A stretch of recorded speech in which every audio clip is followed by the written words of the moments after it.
if you have a milkshake, and I have a milkshake, and I have a straw, there it is, that's a straw, you see, watching. And my straw reaches across the room and starts to drink your milkshake. I drink your milkshake. I drink it up. Don't bully me, Daniel. That's that's what collectors are feeling right now with all of these announcements. Oh yes, make no mistake.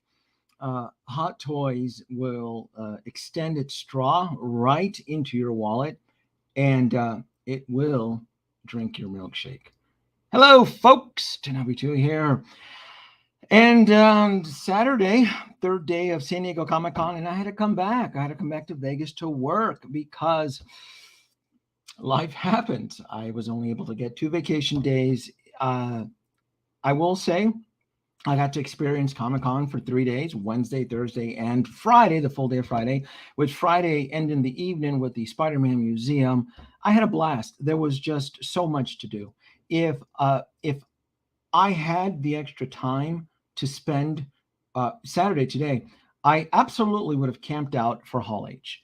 There wasn't a big crowd, and it looked like everybody was able to get in, just coming in early. Typically for Hall H, you have to camp out the night of, but I didn't see the crowd when I was heading back to my room Friday night, so it just gave me the impression that, all right, this is, there's not much hype because the panel for Warner Brothers was 1 hour, Marvel was 1 hour, and a few others, and it was kind of scattered. But I'm back, and I'm gonna talk about a few thoughts, a couple of things that went through my mind. But before I do, let's address the chat, shall we? Who is joining for this evening? An evening run, huh? What do we got here? What do we got here? Evening run always starts off at 10 o'clock. Blackbird, I'll start off with you. Hello, everybody. Hello, Gary. Gary, yeah, I feel like you and I, we like bonded from the San Diego Comic-Con show floor. Thank you for joining. Young Squid, greetings. Hello, everybody. Hello. The onslaught is upon us, and then some. Hot Toys and lots of heat from Eric. Absolutely.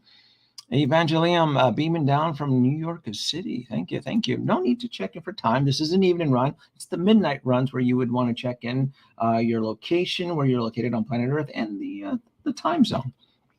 Ecto-1, morning. Good morning, Ecto. New Hampshire, CT603. Thank you very much. Nikolai, the Great and Powerful. Thank you for on the ground. I appreciate it. I had a lot of fun. It was a blast. I had a lot of fun. Every time I attend these shows, I get so overwhelmed, and when I attend, I feel like I'm in work mode. It's like I'm there to cover the event to the best of my knowledge, best of my experience, and there was just so much to do. There was just so much to see, and for those of you that stuck around on that second live stream, where I ventured out to the city, yeah. The gas lamp district is it's its own story. Let's put it that way. Savon Mason, hello, New York, 1 in the morning, 1 a.m. Checking in from Kentucky. Thank you, sir. No figures, safe from reissue or a 2.0. You got that right. West Palm Beach, Leonardo Hernandez. Thank you, sir. Greetings. Checking in from South Korea. Well, I feel honored. I really do. I feel the same, Danoby. It's great to be here. The man, the myth, the legend, Danoby at work, chilling. Enjoy the show, everyone. Thank you, Nate. Thank you. Darren Thompson, good evening. Thanks for the San Diego Comic-Con footage. Fun watching here in China. Very nice. Very cool. Aaron Logan, hello from Texas. Yeah, so what do you kids want to talk about tonight, huh?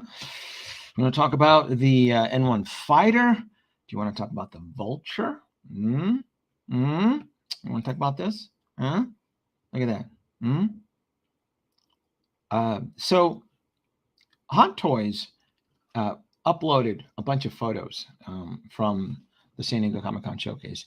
And excuse me. And if you read the descriptions for the Vulture, they're implying that everything that is being shown at this show, they're going to make. I guess the question would be is when, how much? But I just going to ask this question out on the Instagram feed recently, Vulture, the N1 Fighter, everything. Was it just me? But the way the descriptions were written for these for their photos, this is recent. This was today, uploaded today. It implied that yeah, we're Hot Toys and this is our next lineup type deal. Just curious because that was the impression that I got. Dokinator, hello. What's up? Hello, everybody. The N1, thank you for the great coverage. Thank you. Take my money's Hot Toys. USB-A is the way of the future. Yes, it is. Yes, it is, isn't it? Look, I did Friday evening, right when I got back to the show. I really wanted to. I got video footage, which I was able to kind of chop up really quick. I really wanted to get the high definition 4K footage of the N1 Fighter. I just wanted to get that into YouTube land, archived, and if anybody wants to reference it or use it, does not bother me. It does not. It's my signature style of editing, and you don't even have to use the audio. That's the, in my mind when I started the channel, that's was my whole intention, was a visual tour, being able to get those multiple angles and videos, a visual tour. You're visually being toured through an items review, not so much talking or sharing my 2 cents, but you came to the specific video to understand what it looks like, the manufacturing, the color palette, the detail, what's going to be asked, because I'm almost positive that here, I'm going to pull up the photos. I'm almost positive that when the N1 Fighter goes into pre-order, I'm pretty sure the price is probably going to be under heavy scrutiny, right? And probably going to be $1,100, a grand, so forth. So there's going to be people that, okay, well, we have the Hot Toys promo pre-order photos, and then you're going to kind of want to compare, right? Because that's the whole idea, is that prototype to when it gets into pre-order, it typically slightly changes. I mean, we saw evidence of that with Peacemaker, right? Kids out there stomped your feet, and because you wanted those seamless arms, and you didn't want that porn sculpted face of John Cena, right? You wanted a closed mouth of John Cena. So, which I thought, but they do give you both. I thought that was clever. I thought that was very clever of Hot Toys to give you 2 different face molds, kind of in the same vein as Captain America, where you can swap out the lower jaw. So I thought that's great. The only concerns I would probably have would be the seamless arms, because if any veteran Hot Toy collector out there listening, seamless arms, you can only keep them in a museum pose. You can't do anything dynamic with them. You could for photo for a short period of time of posability, but you never ever want to leave a seamless arm at a 90-degree angle, an extreme dynamic pose. You don't want to do that, because Hot Toys uses a rubber formula, very different than what TB League Feising uses. They have their own formula, their own proprietary formula. And what Hot Toys uses is more of a rubber, right? More like a vacuum cleaner belt rubber that when it's exposed to the elements, it's normal that it's just going to deteriorate. Depending on where you live in the country, some figures more than others. So I actually would have probably preferred the articulated joints. I was going to buy Peacemaker anyway, just simply for the fact that small batch figures like that, where the collectors community, they tend to avoid, I always find more interesting. It's like, oh, this is going to be a small batch. I want to keep an eye on that. I think it's going to be a heavy batch now. Now with the upgraded modifications for Peacemaker, I think it's going to be pretty big. The N1 Starfighter. What do you have here? I'm bouncing all over the place. With all of you getting the Peacemaker now, it's pretty much an unsung DC DX. It's expensive too, isn't it? Right? What's like $300? Mm-hmm. Yeah. I saw this too, by the way. The that Vulture was going to get a head sculpt. I would probably assume we're going to see the 1/6 scale Vulture from Hot Toys reappear again, most likely at New York Comic Con, because Sideshow is going to be there. I did ask them, and they said they're going to have a presence at New York Comic Con. So we could probably get some updates on the the prototype teases that we saw at San Diego Comic Con. Most likely we may see updated versions of what we saw in New York Comic Con. It only makes sense, right? Because they did it with the N1 Fighter, right? That was one of the things I really wanted to point out in the video that let me see here. That the N1 Fighter was teased in the Hong Kong showcase right there. And this was just like less than 7 days from when San Diego Comic Con opened up. And my first impression was that they took this thing and they packed it up and they air freighted it to San Diego. But the thing is, though, is that is the San Diego Comic Con show, that floor, that's a union floor, and you can only unload and deload, bring stuff in and out at a certain time and day with union labor. Some exhibitors will sneak things at night. It's a no-no.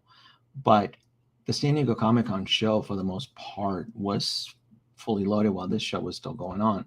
So yeah, it's definitely safe to assume that there are 2 prototypes of the N1 Fighter, the one in Hong Kong and then the one we got with the flight stand, right? And the illuminated. Clearly, I think Hot Toys did a smart decision by spending more R&D into the prototype for the San Diego show because it was a bigger show. The Hong Kong show, which again it created the stir and the buzz, but just looking at these engines, they're not lit. Even the Mando figure looks different is one of the things. But and you can see that seam right there on the wing. You don't even see that with the San Diego Comic Con's prototype version. So I'm telling you, the more I keep digging into this, I keep going Sherlock on this. Like, this thing is coming. Again, the question is how much and what the process is. Let's look here. Eagerly, what do we have here? Peacemaker. Could the Peacemaker? You know what? It probably. I mean, it's too early to tell. It really is. It just is. I'm still getting it, but I stopped day one pre-ordering, especially now with local retailers and retail comic book shop retailers putting the hammer down. Just recently, Mark from Alter Ego, the comic book shop, he's had enough of the cancellations, and I'm a little bit guilty of that. I canceled quite a bit through him, but my job is to curate my collection, right? And my sympathies to Mark. I originally started my pre-orders through him because at the time he was offering free shipping, and he was, there's no sales tax. And then clearly another comic book retailer got bent out of shape and probably ratted him out. That's another story. But point is, moving forward, he's going to start collecting non-refundable deposits, as a Big Bad Toy Store and a few others within the last year or so have started.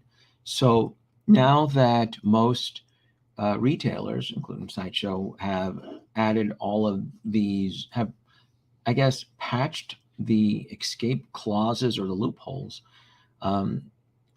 Moving into a pre-order now, you have to assume that if you don't fulfill your pre-order, you're going to end up losing your money. Just plain and simple. $2,000 in release. No, I don't think it's going to be that much. It's going to be made in volumes, and it's going to be very competitive. And you can just use existing large-scale vehicles. This is not the first time that Hot Toys has done large-scale vehicles. They've done the Bat, the one with the spinning blades and the flight stand. That thing was pretty huge. That thing was only like $850. Now that was 6 years ago, but the point is, they still market these large-scale vehicles very competitively, unless it's Blitzway. But again, if you owned the original Ecto-1 1/6 scale vehicle when it was first when it went into pre-order at $1,400, you saw that they over-engineered that bad boy, and then some. I mean, they added tons of die cast. I mean, it's almost like a real working engine, and like a muffler underneath, and they just added so much detail. So the fact that they're I guess a 2.0, the Afterlife at $1,800, I think it's, compared to the current inflation, I think it still is a fair price. So at $1,800 with working lights and sounds, and you can attach an MP3 player, die-cast components, $1,800 is what you can get with the Ghostbusters Afterlife. Now, to assume a sticker price of above $1,500, you would then start to imply that this N1 fighter, they're going to be incorporating diecast. So I don't think so. There's no reason to. There's no reason to add diecast to this. If the paint applications are done right, it shouldn't be an issue. Maybe $1,200 max, probably. It is close to 6 feet, but again, this is something that could be manufactured in parts, and then it's shipped to you, and then you get to sit down as a kid and you get to play with it, assembling it with your pet droid and your R5 unit and what other droids you may have. Hell, I mean, put K2SO to work, right? I like this one. Insane one. Thank you, sir. Feed the algorithm, leave a like and subscribe. Thank you so much. I'm guessing $1,500. Now, this educated guess I would tend to lean towards and probably agree, because if it's listed at $1,100, then you start to add some tax and some shipping. Yeah, I can probably see it coming close to $1,500 total. That's with tax and shipping. Understand, though, that this N1 fighter is designed to sell this set right here, right? There's going to be a special Book of Boba Fett, Mandalorian, and Grogu set. Even though we've gotten one already, there's one currently on pre-order. This is going to be the third one, right? For you Star Wars purists out there, you're going to want to have the right collection, the right set. Yeah, it's kind of like splitting hairs. I mean, some collectors may not care, but there are Star Wars collectors out there who do, right? So you can use this set. And then here's the other thing too. What if this Mandalorian and Grogu set is modified with some R&D magic to fit into this cockpit, right? What if, dare I say, that this specific Mandalorian Grogu set, let's say the Mandalorian breaks in half. Let's say, I don't know, I'm speculating here. Let's say he detaches from the waist, magnetic style, right? You detach him from midsection, you put the legs away, and then you slip the upper body torso into the cockpit. It sounds like fanciful delusions of grandeur, but this is something that Hot Toys has done before with Iron Man. In fact, they gave you half of a torso of a Mark 45 that conveniently fit inside the Hulkbuster. Now, it also provided you the option of installing a full Iron Man figure, but most collectors chose just to keep the half torso Iron Man inside the Hulkbuster. Could they implement something like this for that? Maybe. We'll have to wait and see. We have here. I do. Ghost Ab. I really do. Do you think I remember them doing Clone Wars Anakin, the Rhino Spider? Again, we are living in a different timeline right now. If 2020 did not happen and we were having this discussion, I would absolutely agree with you, Ghost Ab. I was like, yeah, absolutely. Yes, absolutely. The problem is that there are some bad actors, third-party companies in the playground right now. Things are a little bit different, right? You have a competitive show floor right now. You have the likes of Celso Toys. What's the other one that makes shit? What's the other one? Oof. Toys Era. So you have all of these bad actors out there making garbage, taking advantage of year one collectors. So this is Hot Toys staying relevant. So I honestly do believe, and again, anybody that visits the Instagram page for Hot Toys, read the way that they uploaded these photos today. Read how they're just implying, like, yeah, everything that you saw there at this show, we're going to be making, and then some.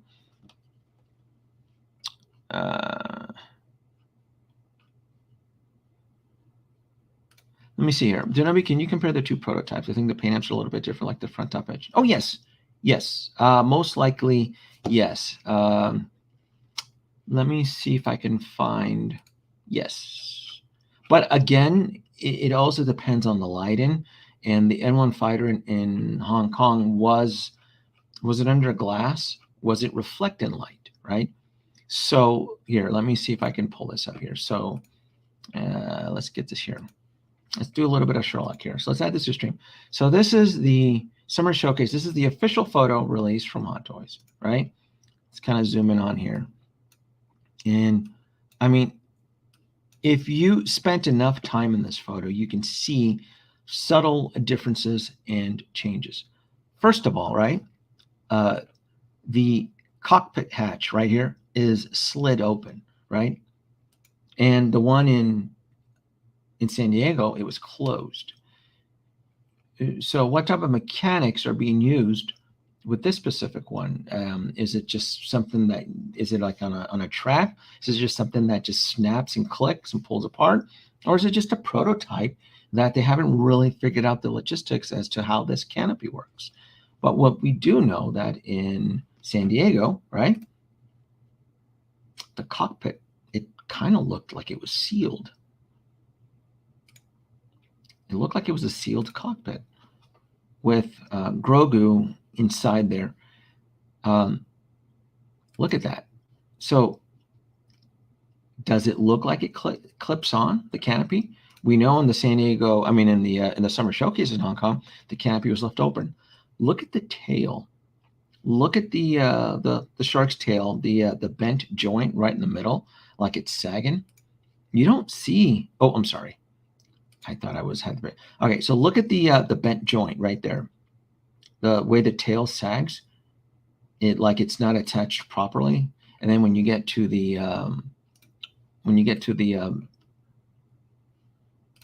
San Diego version, it looks more sturdy and secure, maybe because of the flight stand, right?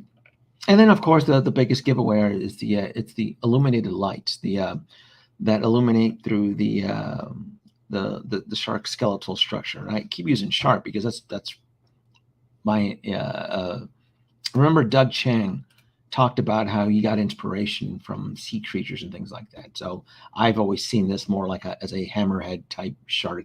Those are like the gills and the skeleton and so forth. So you can just look at the photos right here, and you can just look at certain differences compared to. But again, it could also be the lighting as well too.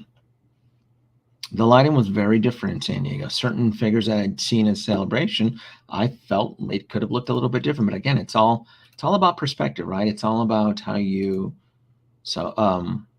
perceive things. But nonetheless, I still think these are two different models that were shown that Hot Toys made. I mean, they pumped in money. I mean, look, even the flight stand looks custom designed specifically for the N1 fighter.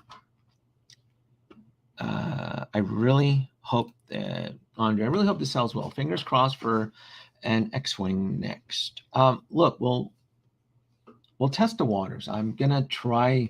I can sound pessimistic and I can sound optimistic. The problem is that a lot of Star Wars fans last year that were crowing for all of these hot toy Star Wars, all I hear now is tapping out and cancellations. Hell, even collectors that were excited for the Christopher Nolan Batman line early in the year, even those excuses are starting to trickle down, right? How many of us out there are going to commit to the Tumblr when we committed to the Tumblr 4 or 5 months ago?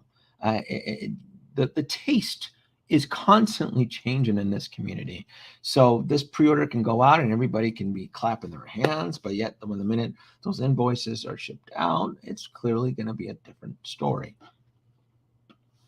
A manta ray would work too. Third party, and that's what I think that's what's gonna change right now is the third party pickups, whatever hot toy drops. Third party pickups, whatever hot toys drops. That's coming into an end. That's gonna be the end game right there. Yeah.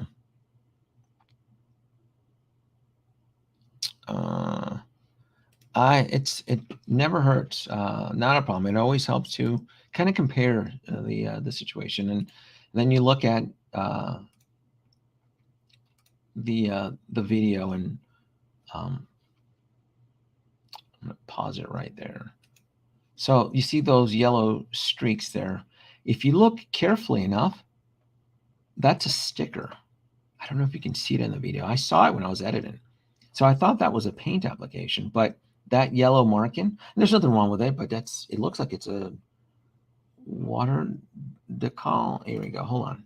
Let me try, see if I can compare it. And this is one of the things that really I found a little bit frustrating is that nobody who visited the summer showcase in Hong Kong provided really high definition close-up photos of this thing.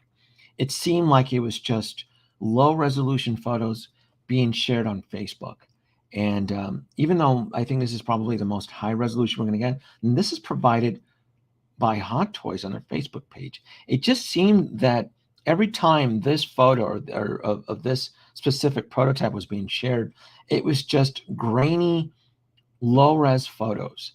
And it's just odd that Hot Toys, at least my experience, because everybody kept sharing this with me, and then I did a little bit more digging online, and it was just simple, like, doesn't anybody have like a nice DSLR camera that it could just kind of zoom in? Like, did anybody who visited the showcase like invest in some really good like 4K shots? It just seems like Hot Toys was the only one that was able to provide it, at least the ones I can find anyway. So, we only have it from one angle too. So we're looking at it from the left to the right. Yeah, it's very different. See, we can't compare it because it's facing in opposite directions. Starboard side. Port bow. We got different positions off the ship. That's what sucks too. I wish somebody who was in Hong Kong actually attended the show would have extended some cameras. You can get, the port bow and get some shots from the aft. And yeah, shoot, that sucks now. You just don't know. Look, I do believe this is going to come out, but there's also the possibility too that this thing could go into hibernation mode for 2 years and then mysteriously show up again as a pre-order. So, and if that's the case, all we have to reference this moment in time, or at least for me, the photos that were provided by Hot Toys and what I was able to gather from the show. I'd like to think that this thing is going to attend the New York Comic Con, but that's a different show with different fees and rules. That show is managed by Reedy Pop. That's a different company. So Sideshow I was told Sideshow was going to be there, but they may not be able to either A, have a big footprint, or B, be able to afford a bigger footprint. All right, so they could be limited as to what they can bring to New York. So we'll see. We'll see. Shane, Mr. Collection Adventures, and you did a video. You did a video on the Hong Kong showcase, summer showcase, because that'd be kind of cool in Hong Kong, right? Was it good quality? I mean, was it in 4K, or was it just a couple? Because I saw a couple YouTube videos where it was just like a photo slideshow and people sharing their thoughts. I would prefer, if somebody wants to share with me a 4K, shots of the prototype, so we can kind of compare notes and kind of see what we're getting into. Yeah. I hope they don't blow up the ship after the sales are closed, like with Mando Season 1 and ship. I don't know. And we can possibly still see this through HasLab as well, too, right?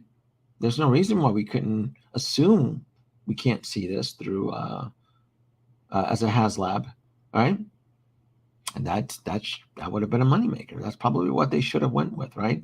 They should have gone and used that. They should have used the N1 fighter instead of the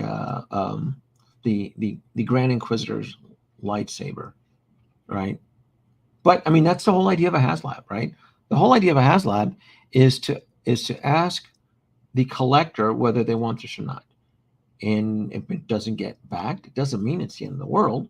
It just means that Hasbro was right and that nobody wanted to buy that specific product. And they would have been Schitt's Creek if they would have released it retailing. That means they would have just ended up still being dead stock. So that's the whole point. That's the whole point of a Kickstarter or HasLab. And FYI, by the way, any Star Trek fans listen in, the Tomy Enterprise is on the 11th hour, by the way. And the 11th hour for the Tomy Enterprise, they're asking $600 for a die-cast 32-inch, the original series Enterprise. So if you're a big Star Trek fan, it's going to close tomorrow at 7 p.m. Pacific time. So if you don't want to miss out, because I got tired of everybody telling me, oh, I didn't know the Razor Crest was kickstarted. And I can't tell you how many times I heard that, especially like on the comments and be like, oh, nobody told me that the Razor Crest was being backed. This is really cool. No one said anything. You gotta keep up with the trends. You gotta stay informed, follow your favorite manufacturer to stay informed. But yeah. And I know there's the G.I. Joe Hiss, which is probably going to be a grail. See, this is the thing, too, with these Kickstarters and HasLabs and crowdfunding stores. They only make a finite batch. It's not like they're going to keep printing the presses. It's not like Hot Toys where they made multiple batches of the Endgame Captain America to the point that Sideshow is giving away $75 coupons because they have so many in their warehouse. Can you imagine how many units of Endgame Captain America must they be sitting on to the point that they're literally giving away $5 shipping and a $75 coupon? Please take these Endgame Captain Americas. That's horrible.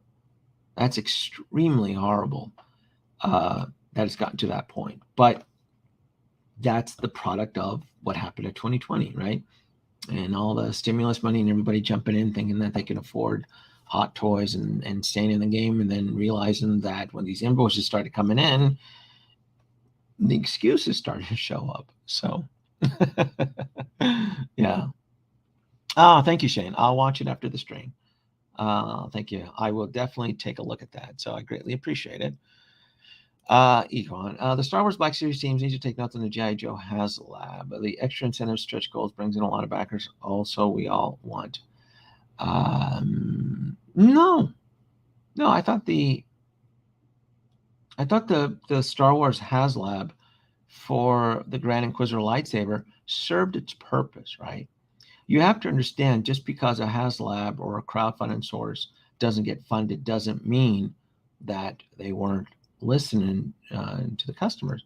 In fact, that's the whole idea of a Kickstarter, right? Is that they throw it out there and they ask the customers if they want to back it. And you guys say, no, you don't want to back it. Then their hunch was probably right. Nobody wanted the product. Plain and simple. They weren't sure about the Razor Crest. They announced the Razor Crest and it blew up, and it was a surefire hit. Hasbro is a company, right? Their main priority is to the shareholders. And if they can keep more of the profit to benefit the shareholders, that's exactly what they're going to do. If they don't have to put an item in stock, let's say at Target, or again, we're also living in an era where there is no more Toys R Us or Amazon. It serves the company's shareholders' interests, because ultimately that's who's important. That's their whole main job. So they did it right, and I'm pretty positive. If I had to suspect, the G.I. Joe HasLab, they probably weren't even sure about a $300 Cobra Hez, right? They we're going to put this thing out, no one's going to buy it, but it works out for the collector's best interest. Think about it. You have now a finite batch, even if it could be 10,000, it could be 20,000 units. But looking at Hasbro's history with these HasLabs, they don't look back. They've been very genuinely honest. Either you back it or you face the wrath of the secondary sellers on eBay. Learn from the history of the sale barge, folks. We might be seeing fire sales. The fire sales are going on right now, Christian. They're happening right now, but they're hiding it under the San Diego Comic-Con, con event. We're doing this for you guys. We're giving you guys the coupons and so forth. No, Sideshow is sitting on they're sitting on a ton of heavy stock. It's the only reason why we're getting these damn coupons. Yes, so happy that the enterprise is going to happen. Absolutely. Absolutely. Don't you think it's because a lot of cancellations because Sideshow took so long? No, Pablo. I, day one, pre-ordered my Captain America Endgame. The minute it was released in Hong Kong, I would say within 45 days later, I got mine. What they did is that it would go on a wait list, then you go pre-order, then we're going to wait list and go to pre-order. That's called an extended batch. But you want to add the S. They did multiple extended batches on Endgame. The problem was that when they started doing these extended batches on Captain America, that's about when the world ended. It's 2020. So the printing machines were running in Hong Kong, and by then, we're in trouble. Same thing happened with Thor Infinity War, where it would go on a wait list, then pre-order, and then they would go into stock, and then wait list. They did that with Infinity Thor twice, I'm pretty positive. So the collectors were getting confused. They were like, it's a reissue. No, it's an extended batch. That's what that is. Exactly what that is. Come on, Howie, make us all happy. Oh, absolutely. Absolutely. How do I get that $75 coupon for the Captain America and buying one at that price?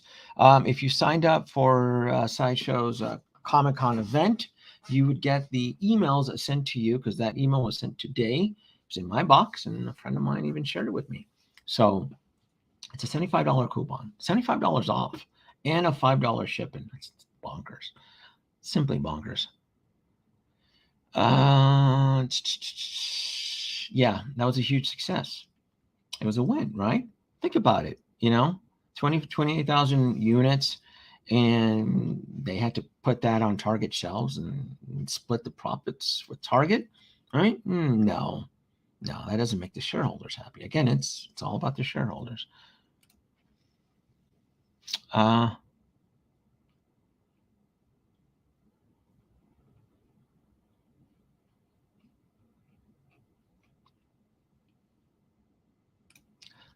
Then explain the HasLab Rancor, less than 550 to be exact, to be funded. Hasbro definitely saw that was a considerable number for that.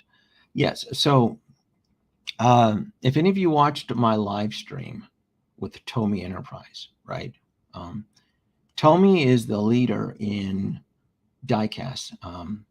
Tomy partners up with Hasbro, Mattel, everybody when that specific company wants to collaborate on a diecast project. Takara Tomy, on the stream, I learned that they own Transformers. I've always thought that Transformers was owned by Hasbro. In fact, on their financial spreadsheet, Transformers always shows up on 3 or 4. as their number one bread maker for the company Hasbro. But it turns out it's a licensing agreement, right? So so when you understand how certain numbers to be, so for example, what was the amount for that? Was it 5,000 units, right? It was 5,000 units for the Rancor, or 8,000. I think it was 8,000. That's typically the number. So with HasLabs and Kickstarters, and when Todd McFarlane did his, everybody sets a comfort number, right? They'll usually set a comfort number where it's worth it for them, meaning it has to be profitable. Tooling is very expensive, and we need to make, let's just use 5,000 units to make it worth our while. Otherwise, if we only make 4,000 units, we're going to be breaking even, and it's just not going to be worth our time, right? And then then the collector's like, but why not release it? That's not how it works. It's a business. They don't give a shit about your feelings. They're there to sell products, right? I've said this time and time again. The Star Wars IP for Hasbro, it doesn't even show up as the top 10. Do you know what's part of the top 10 for Hasbro Moneymaker? It's Magic the Gathering, and Play-Doh is up there, folks, right? Transformers is up there. G.I. Joe is not part of the top 10. Star Wars is not part of the top 10. Do you know what's part of the top 10 for Hasbro Moneymaking? My Little Pony. So when Star Wars collectors, think that they got a victory over Hasbro, they don't give a shit. It just means that specific marketing team, they don't get their quarterly bonus. If you work in sales or you set up goals, you get a bonus. That specific department gets a bonus. It just means that team, who brainstormed, they just don't get their incentive bonus, right? Magic the Gathering has always been number one. Magic the Gathering in board games has always been number one for Hasbro Moneymaker. Star Wars doesn't even make it on the top 10, folks. If you are a shareholder, you would know this. So the Rancor, it was 550. People thought they were going to make it. No, it's not worth their time. They're not in the business to break even. It has to make a certain amount to be profitable. Can you imagine if they went ahead with the Rancor, and these numbers have to be disclosed to shareholders? Hasbro print out, I have the book here somewhere. They print out the numbers, and the shareholders are seeing like, hey, you wasted all this labor, all this manpower, all this tooling, and you made $600 on this project. No, the next voting, with the next change of head management, when it comes time to vote, when you submit your proxy vote, that department head could be voted out because you decided to waste the company's resources to make a profit, I don't know, of $600. It's stupid. It's not how it works. Thanks, Bantha Boy. Now, Pablo, I do agree with you on this one. I do agree with you. Timing is everything. And I did go on record on multiple live streams, and even Nate, I know he's listening, and I told everybody, if you guys all think that fat Boba Fett is not going to be on a Rancor, tropping down Main Street, USA, you guys have one thing coming for you. So I do agree. I'll give you, I'll give you points, because I do agree the timing was everything. They should have just timed it a little bit better, because now all the Black Series collectors are bent out of shape that they don't have a Rancor, and they're never, ever going to get a Rancor, ever. Never.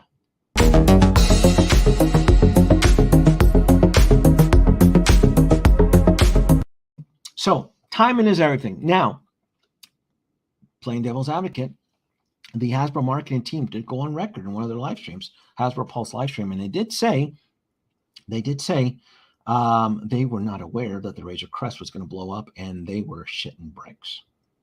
They did not know. I wasn't worried. I backed my Razor Crest. To me, I just saw the value. I'm like, oh, cool. A destroyed ship we're never going to see again. Watch the value climb up now. That's how I saw it. everybody in the community, they were idiots. Everyone's gonna cancel their orders. Don't want to cancel their orders. Go on eBay now and try buying a Razor Crest.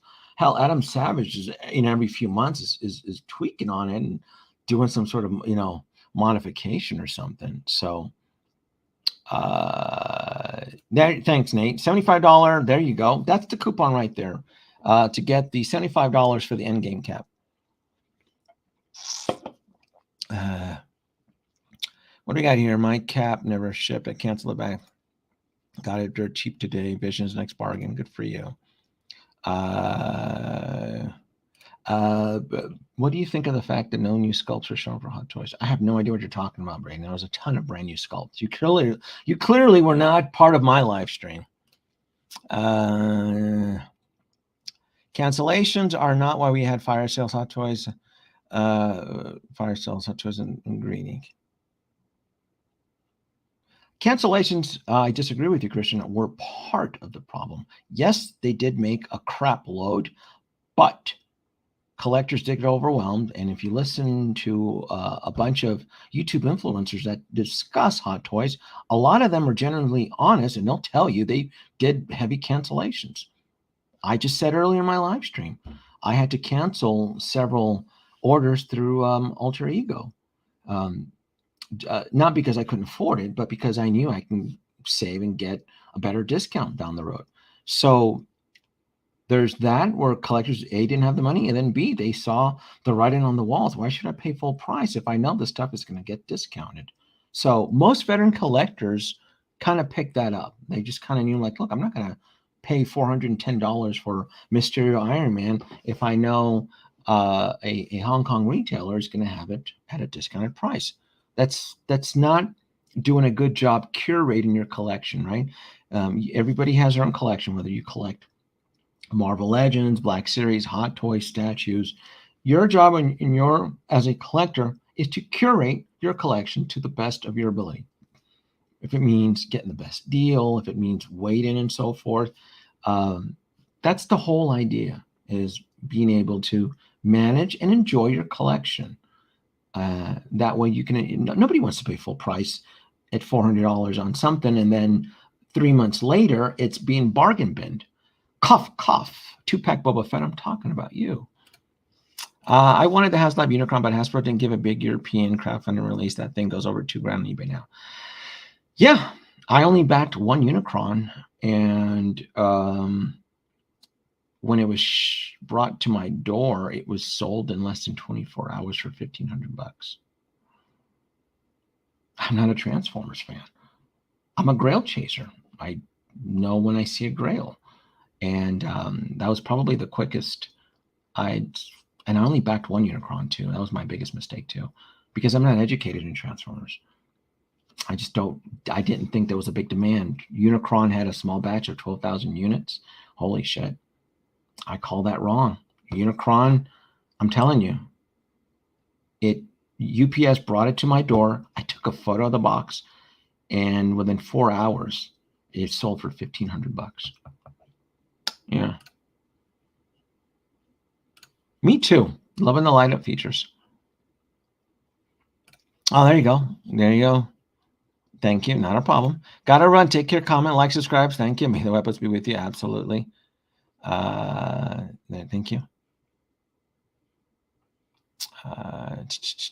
Later geeking out. Money doesn't have feelings. I like that. You got that right. You absolutely got that right. Again, those ways. Give this stream a like. Can't wait for Hot Toys, My Little Pony. Oh, don't make fun of those brownies, Ghost. They'll come after you, man. You think I know? Is that what it was, Shane? Was it 9,000? It was either 8 or 9,000. I don't remember. I know they missed it by like 550. Yeah, but I am aware it was most expensive part of that was the tooling. But collectors who collect Star Wars Black Series, they don't understand that a steel tooling made out of the longevity alloys can run a little over 6 figures, right? And that's what a company like Hasbro that has that experience with plastic molding. And the reason, so when a mold gets bigger, it's like its price point can multiply considerably, versus if it's a smaller mold, it gets very economical, right? And to minimize the joints on the Rancor, they were going to use really giant molds. It's kind of like if anybody of you out there are following Elon Musk and the Gigafactory, the whole idea of how his plan to bring down the cost of the Cybertruck is that he's going to use very giant tooling, giant molds, so that he can stamp out the Cybertrucks kind of like a Hot Wheel, and it's that instant stamping that's going to give it its strength and durability and so forth. The problem is that these machines are extremely expensive and they're being custom made, because that's not how traditional automobiles are made. So same thing like toys. The larger the mold, outside of the norm of the industry, it gets considerably expensive. The HasLab Rancor incident kind of showed me the current demographics of Star Wars collectors. Yeah, I mean, I backed it. I think I was going to back 3 of them, even though at the time I still had my Sideshow Rancor.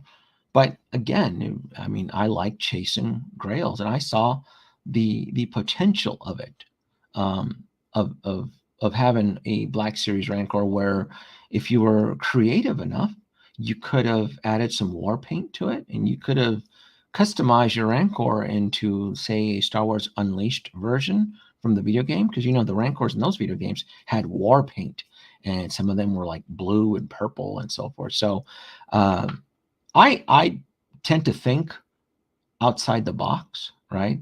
I saw the potential for it, but clearly a lot of the Star Wars Black Series collectors did not.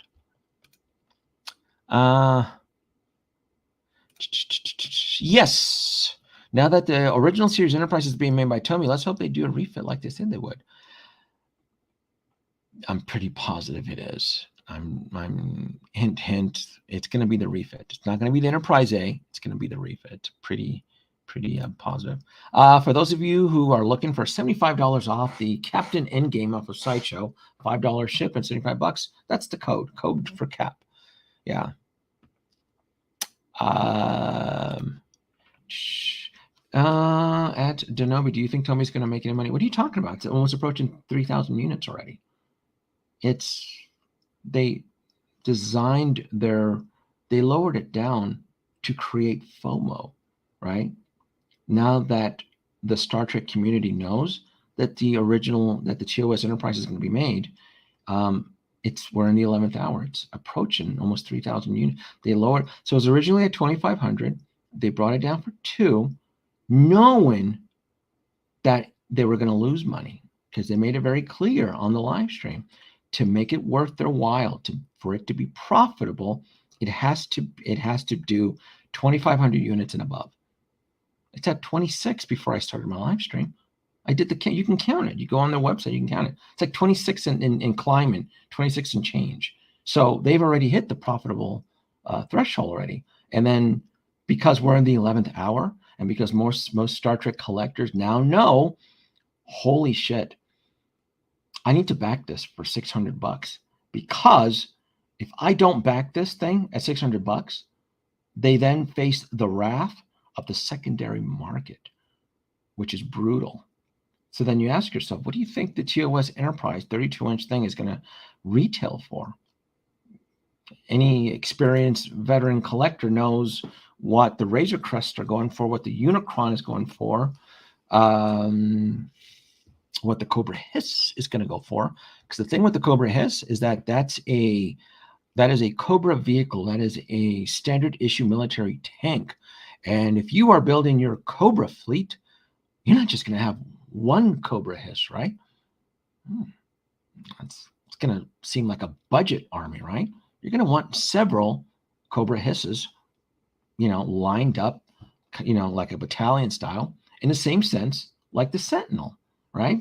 A lot of collectors bought multiple Sentinels, not to flip, but to customize. Because remember, the HasLab Sentinel gave you multiple heads So you could have customized and swapped out heads. And if you were clever enough, you could have done some paint modifications, added some war wounds. Because I've seen it on Instagram. There are collectors who kept 3 Sentinels with 3 different heads, and they did all sorts of X-Men poses. So then you ask yourself, well, do you think that'll happen for G.I. Joe's Cobra heads? Well, that's a freaking lootly, right? You're not going to be the Cobra army with 1 tank, right? That's not much of a threat towards Joe, is it? You're going to want several of them. There's going to be a market for that.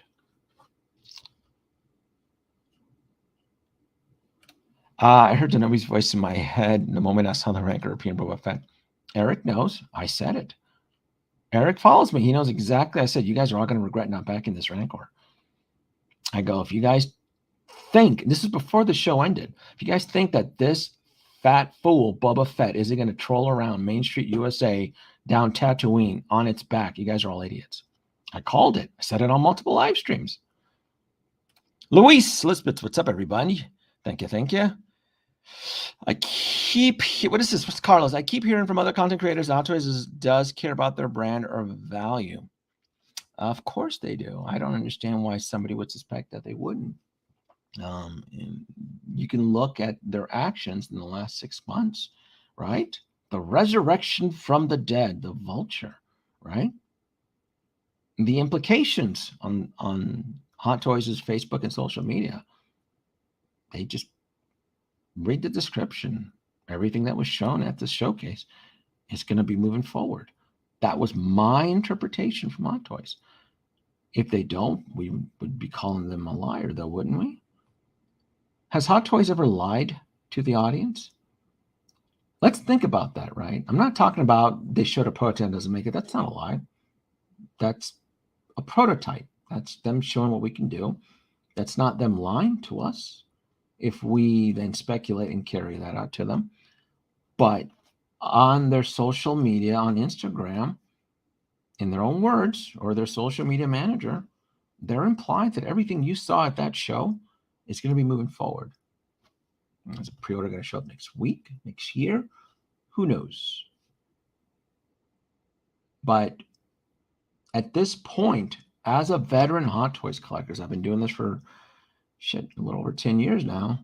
I have to believe them, and I have to see them as a wallet threat, right? Like, I now have to plan that these big ticket items are coming. I am. You know? Are you kidding? And then be caught with your pants down if it drops into pre-order, and then you assume, right, that there's going to be extra stock, right? Where's Lane Kramer? Ask him how he thought, and several other people thought, the Ecto-1 from Blitzway was going to sit there for quite a while, and that bad boy sold out for within a week. Vehicles exclusives, convention exclusives, Toy Fair exclusives, exist outside of the day one rule, folks. All right, you can take that to the bank. I'm telling you, I've been doing this for quite a while. You do not, as far as I can tell, you don't. I feel at this certain point in time, July 2022, you don't need to day one pre-order Hot Toy figures, but vehicles, conventions, and Toy Fair exclusives exist outside of that rule. Never assume that there's going to be a crap load of DeLoreans. Never assume there's going to be a crap load of the Bat Cycle, the Robert Pattinson Bat Cycle that's on pre-order. That's being sold as a separate vehicle. Learn from history. If you're a veteran collector, you would know how the Bat Pod blew up very rapidly. How the Bat Tumbler, the original, the first release, how that sold very quickly. So quickly that the following year, they reissued it with the camo version, the one that was used by Bane. So the only vehicle I can still, that crosses my mind, is the Bat, that set, which it's set for years. But every other vehicle for Hot Toys has just come and gone very rapidly. Very, very rapidly. What's up? Did the Batman 89 look better than the original sculpt? Hard to tell. So Here, let's go to the photos here. Let's go find that Keaton Batman. All right. Keaton, where are you, dude? I'm scrolling through the photos here because I took quite a bit of photos. Pull them up in my library. Where are you, Michael Keaton Batman?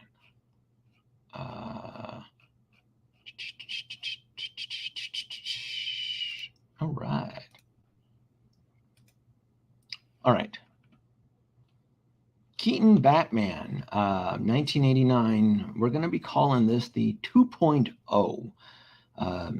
Sideshow even did like an unveil reveal, even on their live stream, talked about that on the pre-order on this. So this is cool. This is a welcomed, genuine surprise, because when I started collecting Hot Toys, I got into the Hot Toys game early 2012. This pre-order, this was a 2011 pre-order, the original Keaton, or 2010, either 2011 or 2010, because I know when it was released to the collectors mid 2012, everybody was just ecstatic about it. At that point, I didn't care. I joined the world of collecting Hot Toys for the love of Iron Man. Iron Man is what sold me. The robots, the suits. I didn't care about this particular Keaton.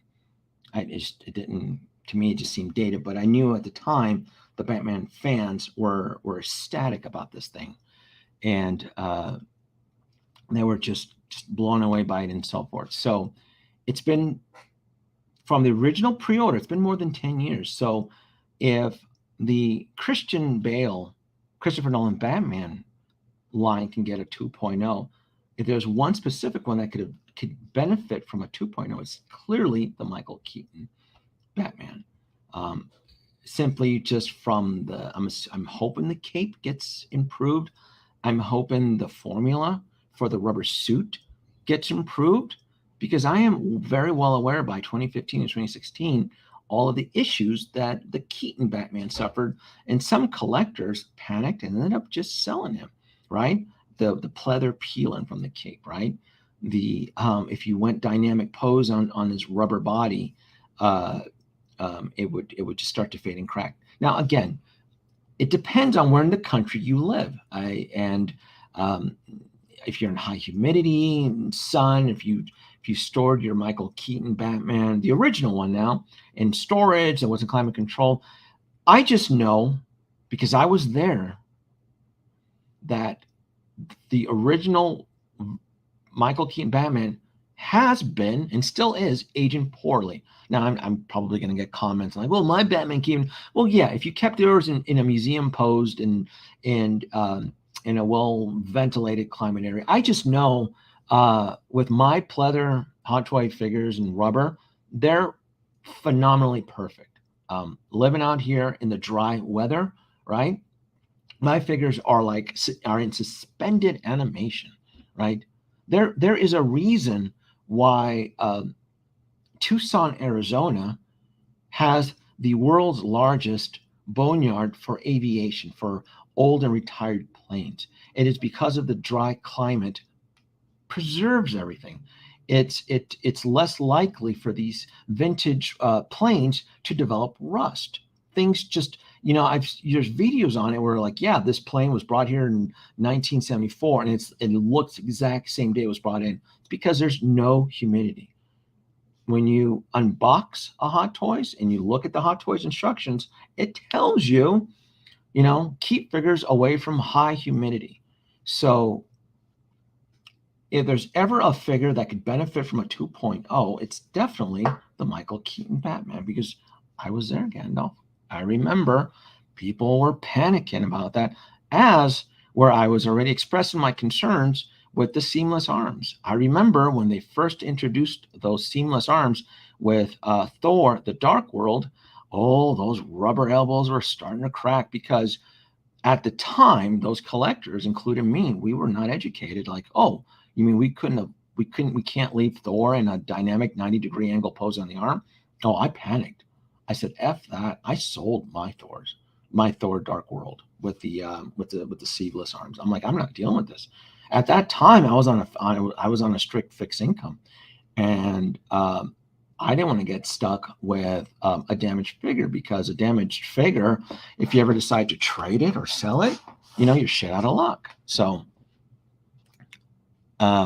this is something that if I needed to give an answer, if I'm going to buy, I'm probably going to say yes, but I'm going to wait though, right? I'm not going to. I can wait. I'm going to look for the best deal, the best discount. But from what I can tell, and from just talking to people at the show, this is a huge, huge, huge major improvement. I'm hoping they use real leather for the cape and not the pleather that peeled away, kind of like what you would experience with the Winter Soldier. I'm hoping the formula for the rubber is different. So, because the whole key to keeping the original Batman 89 in somewhat decent condition is to not pose it at all. Just to keep it as a museum. Like, you pull it out, you airbrush it, that's it. In fact, it was even recommended not to even stick his ass into the 89 Batmobile. What fun is that? You have an 89 Batmobile that you could essentially damage the figure by sticking his ass in it. I'm sorry. I want to be a big kid, right? If I'm going to spend $800 on a vehicle or $250, I want to sit on the floor and I want to stick that goddamn action figure inside the vehicle. This one had extreme difficulties. Not to even jump on the whole Batman 89 was just not that great of a vehicle. It was a vehicle that just looked good on the outside. You got too close to it or you looked inside. But again, that also applies for the Bat Tumbler. I thought the Bat Tumbler was a lackluster disappointment too. What do we got here? What do you got here? Riley Reviews. Are you going to New York Comic Con? So here's the thing. I got my press badge already for New York Comic Con, but I don't know if I'm going to have vacation time enough to attend, which sucks. And I need to figure something out because I got grandfathered in when I first attended, and they're sticklers on that shit. So it would suck if I flew all the way out there to attend for one day and I had to fly back. I got to figure something out. But I do have my badge. I do have my press badge for that. I just haven't booked a plane ticket or room yet or anything like that. Yes, heavy cancellations, just pull a trigger. The Hot Toys Nightmare. Thank you, sir. Hello, everybody. Thank you. Thank you for all the videos. I appreciate it. Tomy Enterprise looks great. I wish I had the spare. Too bad. It will triple in price. Hey, look, I'll sell you one. I'll give you a good deal. JGG1701. I mean, $1,300. That's fair, right? I mean, it's gonna be triple. All right, $1,200 because you do subscribe to the channel. So I'll sell you one of the Tomy Enterprises for $1,200. There you go. Oh, absolutely. FYI, guys, the TOS Kickstarter ends in 20 hours. I've said this before, and I'll say it again. I know a lot of Year One collectors bought duplicate Hot Toys to support their collection. Look, I totally get that. What I'm sharing with you is that I have been 100% successful when I back any Kickstarter, crowdfunding, HasLab. I've always been very profitable, and it's that income that I use and I just reinvest back into my collection. The Hitalorian. This Tomy Enterprise will easily hit a 2.53 on the secondary market, but don't kick yourself out missing out. If you look at history and you look at what the Master Replicas Enterprise, I missed out on that. If any of you had watched the Tomy Enterprise live stream with Chris, the marketing guy, the Master Replicas Enterprise, at one point, I shit you not, it climbed up to $6,000. When the Master Replicas Enterprise went on pre-order back in 2006, it was listed at $1,099, $1,100. I had it on pre-order. I had to cancel. I didn't have the money. We had just moved, and we had bills, and I was poor at the time, and it's one of my biggest regrets. And then years later, when I started making money, I wanted to end up adding it to my collection, And that son of a bitch was already breaking $4,000. And, you know, by that point in time, Master Replicas was bankrupt and dissolved. So anything that Master Replicas made, it just blew up like anything that Master Replicas made at this point in time is Grail. So, yeah. Hard for me to justify more important obligations like home. Home is good. Yeah, there you go. Don't get yourself into trouble. Don't get yourself into trouble, sir. That would not be good. It would not be good with the wife or the partner. Doesn't matter. We don't discriminate here. You know what I do like? I like that this 2.0 of Selena Kyle, it looks like they added air to the tires. Is it just me? Did anybody else notice that? I don't know is it just me or did they exceed the recommended 38 pounds per square inch?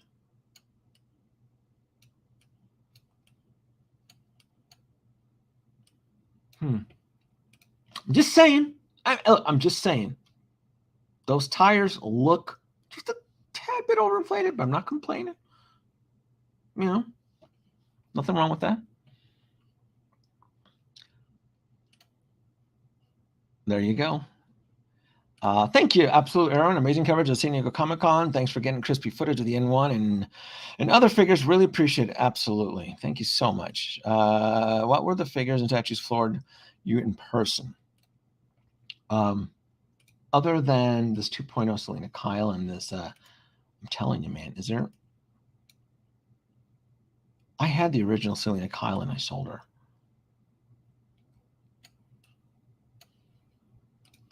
The Batman line impressed me. This acrylic, the armory here, I'm not getting this. I can't do the armory here. I think this is cool. I have the other armory, the one, because they've done the armory before. I think this is from part 2, and then the armory I have is from part 3.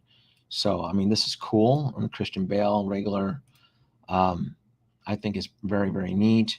Animatronic Kenobi, I felt was. It's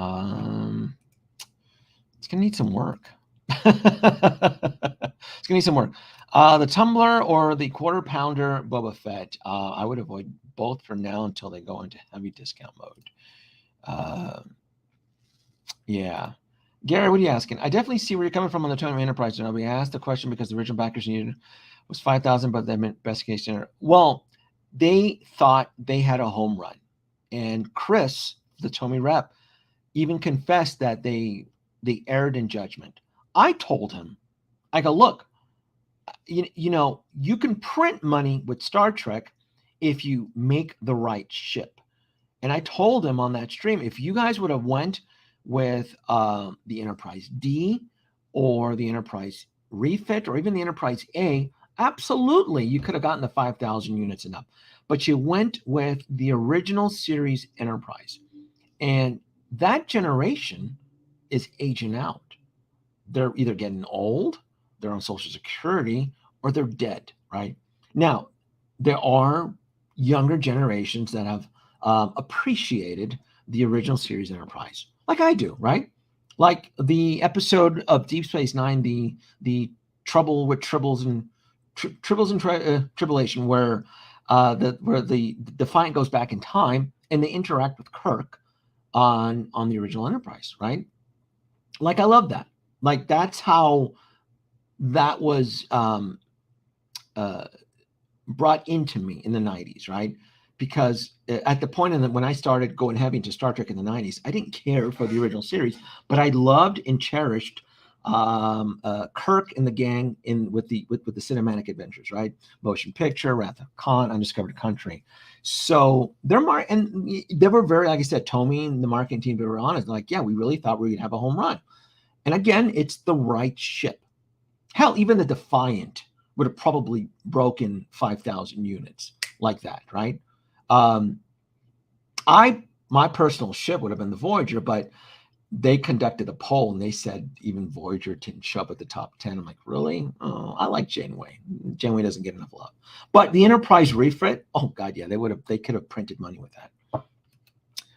Hey to Lauren, what's going on here? Danoby's right. You don't have You don't need to say one print unless you hate yourself like that over. We can't be bothered tracking every dollar for the best deal. Look, I'm telling you, forget buying duplicates of Hot Toys. Stick with crowdfundings, Kickstarters, and HasLabs. Even the Cobra Hiss, you're going to make money. I shit you not. Buy a couple of those Cobra Hisses. You're going to be able to flip one of them easy for double the amount or more. I'm telling you. Why doesn't Hot Toys see slow production as a problem and take steps to do better? Who says that they're not? Last couple of announcements have been within a year's time, right? Wasn't the Vision within a year? Pre-order? Wasn't the Miles, the USB plug? That was a year. Don't kid yourself, folks. Some of these Hong Kong drops are within a 1 year's time, which is actually the normal time frame. Yeah, go. I don't have my chart, but they're catching up, and they wouldn't be announcing more pre-orders if they weren't confident enough if they can commit to their 1 year delivery. Remember, Hot Toys before 2020 was always and has been a 1 year to the 10-month to 12-month period delivery. There have been Hong Kong drops that has been achieving the 1 year drop. Problem is that if your eyes are only looking at Star Wars, you're not paying attention that some of these Marvel drops are within the 1 year drop zone. Build a chart. I'm telling you, build a chart. 89 is a big hunt. The original one, yeah, just wait for the 2.0. It's coming out. Sideshow said it, and Hot Toys on their Instagram said, look, it's coming out.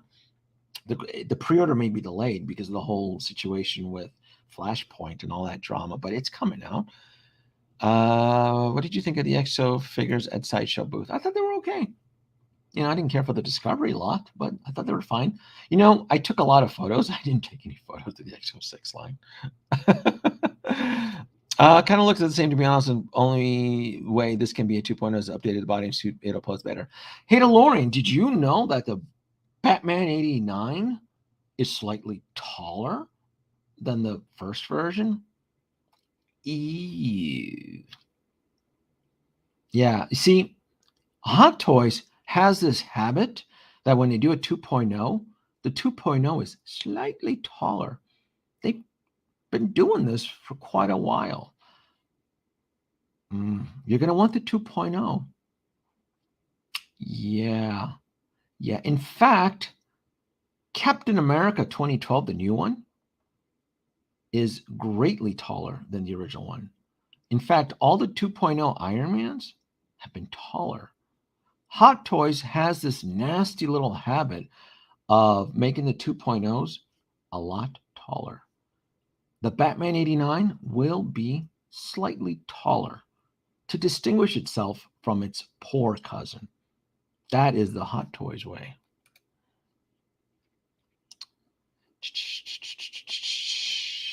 The cape is exactly the same, I can confirm. For now. For now. They're going to get you. They're going to get you. 89 looks great, but they're ever going to give us a Catwoman in... Well, it depends. It depends. Depends on you guys all sticking to your pre-orders and not backing out. Backing out. Speaking of Peacemaker, look at this guy here. Look at that. We were just talking about this one, right? Peacemaker and those seamless arms, and everybody bitched and moaned about. Look at that. Look at that. That's it. That's your pose right there. Don't you dare try to bend that 90 degrees, and you're going to probably be able to do it.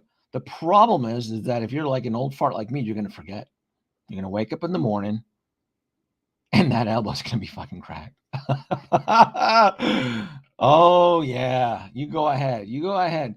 If you buy the Peacemaker with the seamless arms, you're going to keep it just straight. That's it. This is the museum pose. You're not going to get anything else out of this thing. Oh, hold on. Was that the, I thought I had some more posts. Oh, I didn't zoom in on this one. Oh, that's terrible. I didn't focus. My bad. And it's bad photography there. I'm embarrassed about that. I can take better photos than this. It's Peacemaker. No one gives a shit, right? You know what I did like? The Lizard Diorama.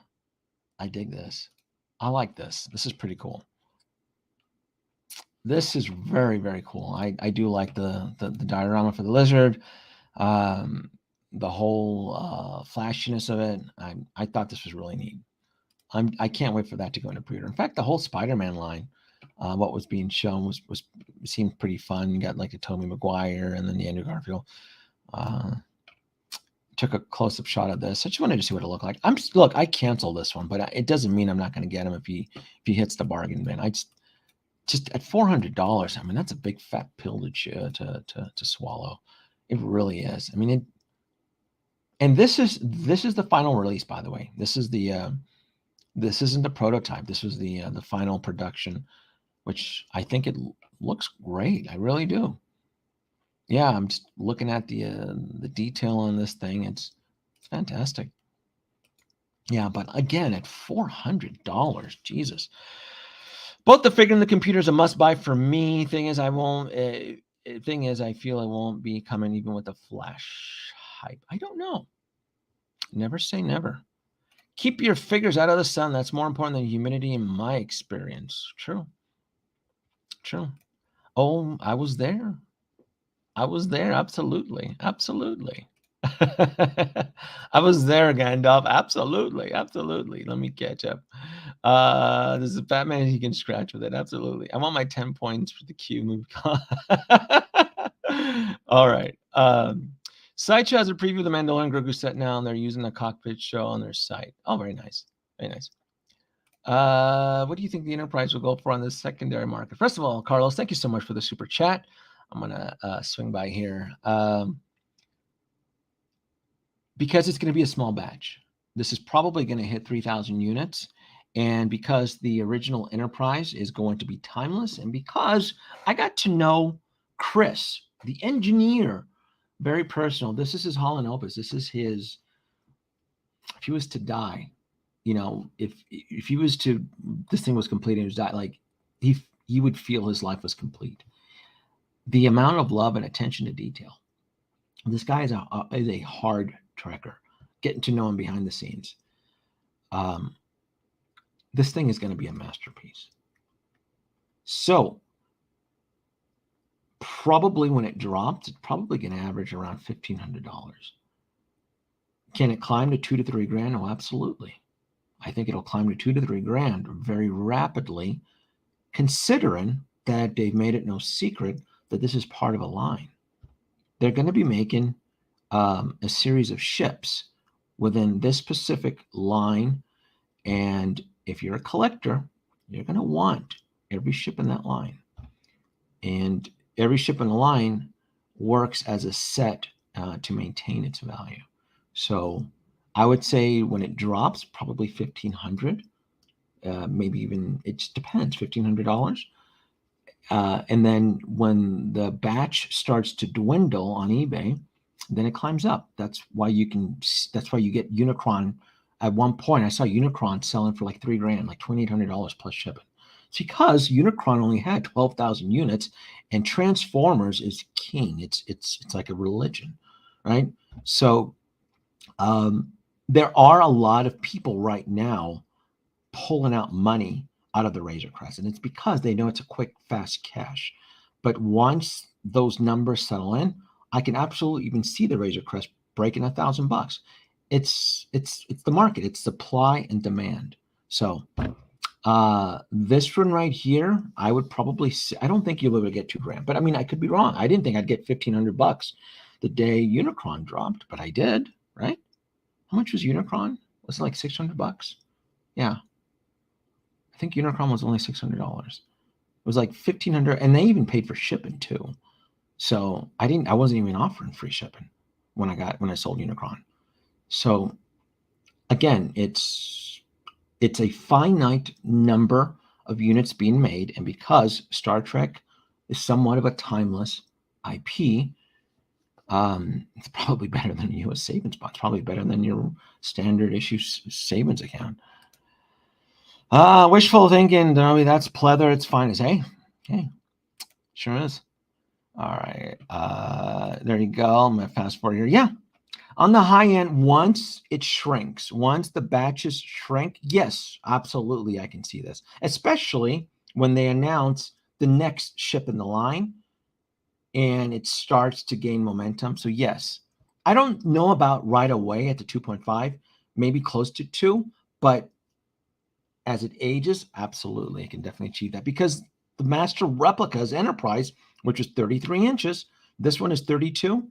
That one at its highest that I witnessed myself was close to $6,000.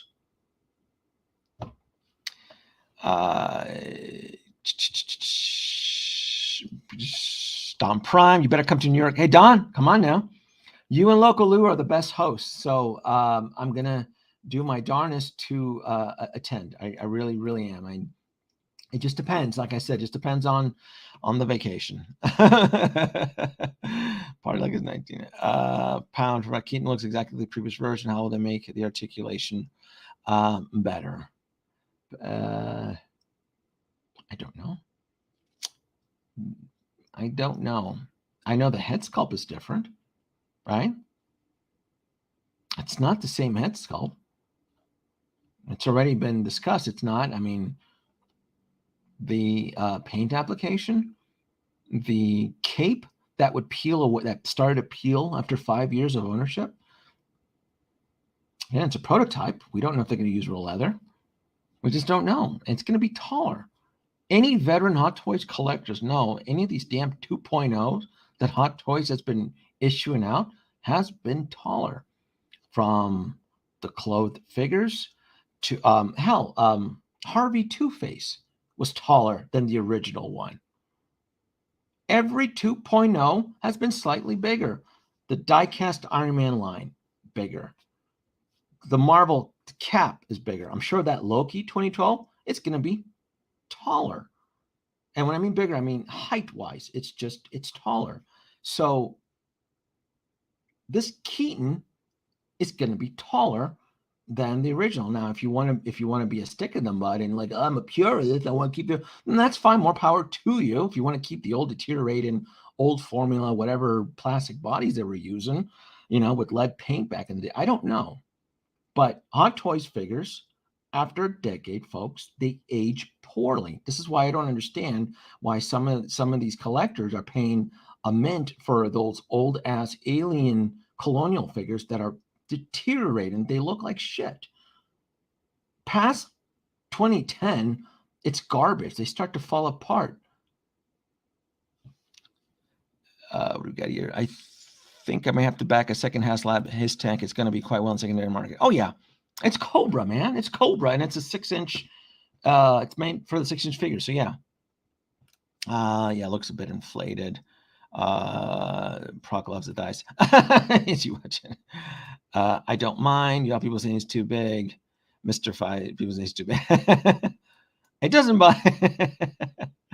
Attempted. All right, let's fast forward. Showing off the glassy armor. Yes, Nikolai, they have been showing that glassy armor for a long ass time. Nikolai, you are a veteran collector because not a lot of people know. A lot of people think that glassy armor is brand new. They have been teasing that shit for quite a while. Now that Obies, we don't pre-order. It's worth saying, help a job taking a big boy camera to get the sweet high res footage for collectors. I greatly appreciate it. Dom Prime tempted on the but since funded, waiting on the E. Oh, I'm sorry. I thought Dom Prime was a Star Trek connoisseur. I was greatly mistaken. Better sell some of the Marvel or some of the Star Wars figures to fund this. I tell you what, Don, I'll cut you a deal. When I get the original Tomy Enterprise, I'll sell one to you for $1,200. That's the friends discount. Looks like Obi-Wan's for something hell over there. How did the extras look person? They looked okay. They should have done the Enterprise from the first 6 movies. You never say never. They're doing a series.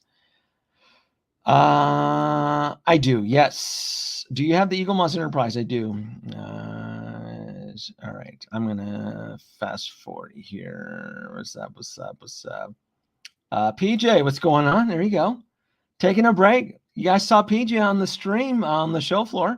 He's working the Queen's Studios booth. What's up? What's up? I'm gonna fast forward here. Hello, everybody. Where are we? All right. If I'm gonna skip all these comments unless there's a super chat.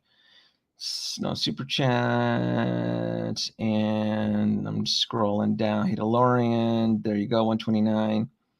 And Sovereign Class. All right. That one scale Mark II looks amazing. Hope they go USB. Yes, I hope so too. I hope so too. In fact, I got a couple of photos of that. So I got Venom.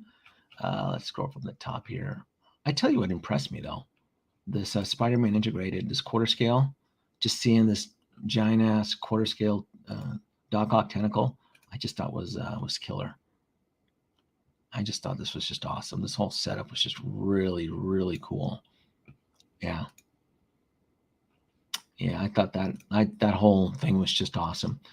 Quarter scale, this right here. Look at this bad boy. See, I have the Mark III quarter scale, and this was teased back in 2019, and then the world ended, and we didn't hear anything of it. But they're still moving forward with this bad boy. In fact, my guess is that they're going to do the original 7 in quarter scale. We have the Mark III in quarter scale. We have the Mark IV on pre-order. They teased the Mark VI quarter scale at the Hong Kong Summer Showcase, and they're teasing this guy here. So we are missing the Mark I quarter scale, and we're missing the Mark VII. And I got to say, a Mark V in quarter scale, I would be down for it. I would 100% commit to the original 7. I'm not going to start buying the Mark 42 quarter scale and all that other suits. But if it's the original 7 and it's providing an incentive for me to build a Hall of Armor in quarter scale, then yes. It's a shame, though, because the custom Hall of Armor that I have that was built by the studio out of Washington State is they're no longer around. So I'd have to shop around for another custom studio that would offer it. I'd be able to make it. Yeah. Yep. Too many things coming out. Yes, PJ. Thanks for stopping at the booth. Absolutely. Thank you. I had a blast. Yeah. PJ hooked me up with a, I think I have it here.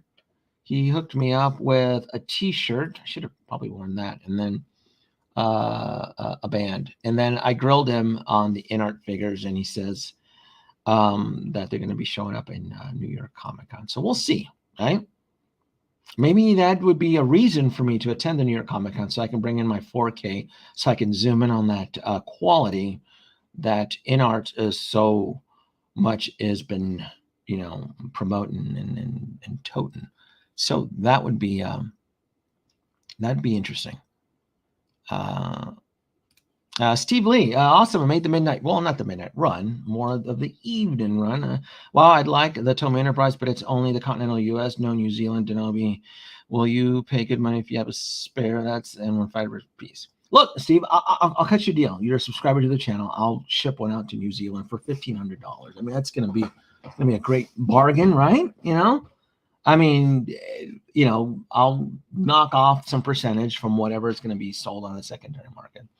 You guys have seen this thing. I mean, the amount of technology that the Tomy Enterprise is going to have, touch sensors, different speeds on the warp nacelles, the bay doors open up multiple ships. This thing, I'm telling you, it is a grail in the making, and it's like 89% die cast. This thing is going to weigh 20 pounds, folks. It's going to be a grail. It's going to be a grail. We have here. Let's go back to the photo shoot here. What do we got? So yes, this is going to be a must. The quarter scale Mark II, absolutely. I will be getting the Mark IV. I'm not getting the whole bullshit gantry. That's just too much real estate. Too much, and It's no, and I just want the suit, just the Mark IV suit. You don't need all that. Specifically, if I'm telling you, I would probably be tempted. If they commit to all 7, I absolutely will make an effort to commission a quarter scale Hall of Armor. Yeah, that would be badass. Done it once. I don't see why I couldn't do it again. Let's talk about this. The one thing that's in the denial. Everybody's in denial, right? Man, you kids are in, oh, they're not going to make the Vulture. I'm going to stick with the So-So Toys or the Toys Era or the Jazz Inc. The Jazz Inc. is so much better. Totally. Even though I'm supporting it with like a forklift and a crane and helicopter wires and don't expose it to the sun or water, whatever. Look, they've shown this multiple times. We know it's coming. Sideshow even mentioned that they're going to be showcasing a head sculpt, most likely probably at New York Comic Con. We're going to be getting a Michael Keaton head. This thing is coming, right? The only thing you would have to debate is what's it going to cost, and if you are committed to building the Sinister Six. I am. I got my Spider-Verse right over there. I'm 100% committed to building the Spider-Verse, right? This is like that one Superman issue where Superman died and then 4 imposters, right? 3 or 4 imposters came in, the reign of the Superman. And they all claimed to be the real Superman, but staring right at you. A licensed, high-quality version of the Vulture in its glory. Look at that. Do you smell that? Look at that. That's leather, folks. Look at that. Look at that. If I was Hot Toys, that fur on the collar, man, I'd use some like yak fur on that just to one up it. I don't think they would, but wouldn't that be awesome? Look at that. Look at that attention to detail. Look at that. Look at the straps. Look at that, folks. This is what a licensed, you kids out there are wasting your time with So-So Toys and Toys Era and all this nonsense, being tricked by spinning turbines, being propelled by an air nozzle off camera. Come on now. When I taught you anything, right here. Look at this. I asked to see the real Mystique. I said the real version. This is it right here. Look at this thing. Look at that. Look at that. Yes, you can sniff this paint, knowing that you won't be exposed to lead particles. Look at this. Fantastic. It's a work of art. Look at those, each of those blades. Look at those articulated joints. If you want to manhandle Spider-Man with these blades and you want to stab him, you can do it. You can take these blades, you can stab. Could you do that with So-So Toys without breaking one of these tips? I'm telling you. Can't wait.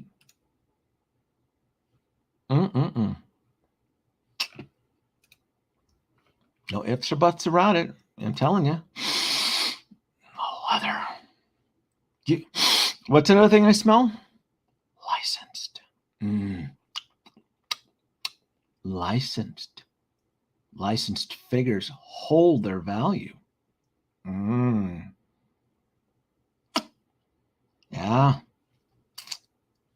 You guys know what happens when a licensed figure goes into pre-order production and you decided to commit to a third-party fakery?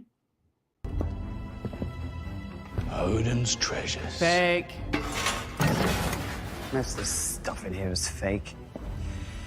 Weak. Smaller than I thought it would be. That's not bad. I was there, Gandalf. I was there 3,000 years ago. Told you, kids. Cut that third-party shit out. It's going to get you in trouble. No one listens to me. I'm giving you free advice here. Not even charging you for it. You want to stay in the game, stay away from third-party schlockiness. It's going to get you kids in trouble. All right? Nobody needs a goddamn third-party vulture that bad. An unlicensed one.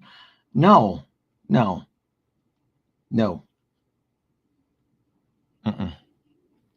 Where is InArt? I don't know.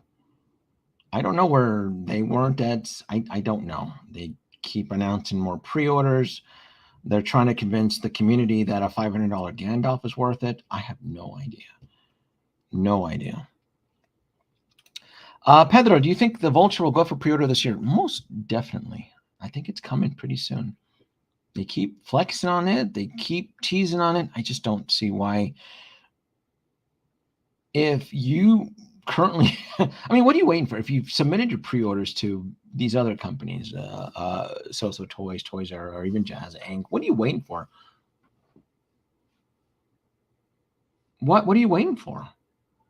What it's been teased multiple times. What are you're gonna lie to yourself and tell yourself, well, I don't know if Hot Toys are gonna release it.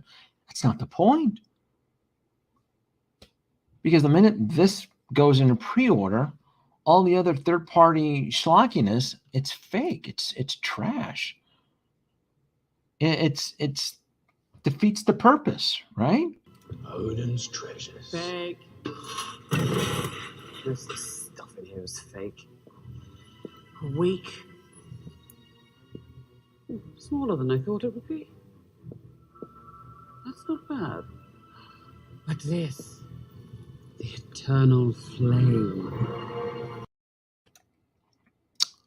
Telling you, it's coming. It's coming. It's coming. That's what she said. Look at this. Here we go. Oh, I didn't know I kept going with these close-up shots. Look at this. Wow. Look at the hooks on this thing. Yeah. Articulated hooks. Boy, those are some badass hooks. Yeah. I would love for this, Pedro, for it to go on pre-order this year. I really would. I just so I can plan for it. My fear is that there's just these big ticket items coming in really fast, and I need to plan it. That's really only reason I would want something like this. Just put it out in pre-order. That way I can at least budget myself. Because I don't care about the 1/6 scale figures, like Bo-Katan and all these Toontown Clone War figures that you kids all pretend to like, and then the minute they drop, you guys all turn your heads. I don't give a shit about that. It's the big ticket items, right? It's the vehicles. It's like the Bark Speeder. It's that ATRT that's going to come out. Hot Toys said this is going to go into pre-order. The that chicken walker, it's going to come. All right. What are you waiting for? You're gonna wait for the Wonder Twins, for these two? Why would anybody pre-order this? Why would anybody pre-order the one? I just don't get that. It's gonna sit there forever. That's probably a contractual obligated release, meaning they had to announce it or release it because it's a Disney Plus mandate, to coincide with the popularity of the show that apparently Disney is telling everybody guys all loved. Moon Knight looked cool. This looks like a really cool figure. And now that we know that they're implementing USB technology through the back, the way that these eyes were lit up, they're clearly being powered through that means. So, I mean, this is neat. I thought the show was a hit. I mean, the show was okay. One episode was great. One episode was bad. One episode was great. I mean, Oscar Isaac he really gave it his best. But are we going to see him as an Avenger? I don't know. I still don't know where this story went with the whole Moon Knight. No clue what the whole idea of that was. But it's a great looking figure. I mean, it looked awesome the way it was, powered up and everything. Yeah. Yeah, and I get it, Evangeline. I get it that there are collectors out there that are going to want the Moon Knight. I just don't see an urgency. This is something that if Sideshow was giving away, let's say like a $75 coupon, well, we don't know, right? let's say down the road, Spooktacular, that everybody who claimed they were going to get Moon Knight, they all decided to cancel, and they're sitting heavy stock, and they offered $50 in free shipping. Yeah, I may be inclined to pick him up. Like, yeah, okay, he's kind of cool, because he is a $300 figure right now. Once you add shipping and tax, do I think he's worth $300? I didn't love the show that much. No, I think it looks cool. I would love to have him in my TB League Fison Egyptian diorama setup. I think he would fit perfectly into my collection. But at that sticker price, you have to love these shows. That's the problem. There's a difference of liking a character and then loving it, because you're looking at $300 now. Is the new norm. So, and I love Iron Man, but I'm not collecting any of these comic book variations. This right here, I'm not touching any of this stuff. No. My love for Iron Man started and ended with Robert Downey Jr. playing Iron Man, the cinematic, the MCU. But I get it. There is a market for Iron Man. It's just not the market that I'm interested in collecting. But I don't have anything negative to say about the figure. I mean, they look great. The R&D, the whole design, the die-cast elements, it's all there. This right here is trash. War Machine right here looks fantastic. But again, I purposely avoided Iron Man in the comic books because I always hated the way the suits looked in the comic book. It looked like he was wearing spandex with like rubber gloves and like rubber boots. I always hated the way the suits looked like in the comic book, and I didn't think Tony Stark in the comic books was an interesting character. So I just avoided it. But I definitely do recognize the artistic interpretation, in translation from the comic books into the physical world. I think it's beautiful. Now, would this apply towards my coupon clause? Like if this guy is sitting on Sideshow and I don't know, a year or two down the road, they're doing free shipping and $50 off or $75. Yeah, I would absolutely be inclined to dabble just to purchase. And that would apply to any of these figures in line, but to pay full price and ship it in tax, no, I'm not that curious. But I would be curious to add one into my collection if the price is right.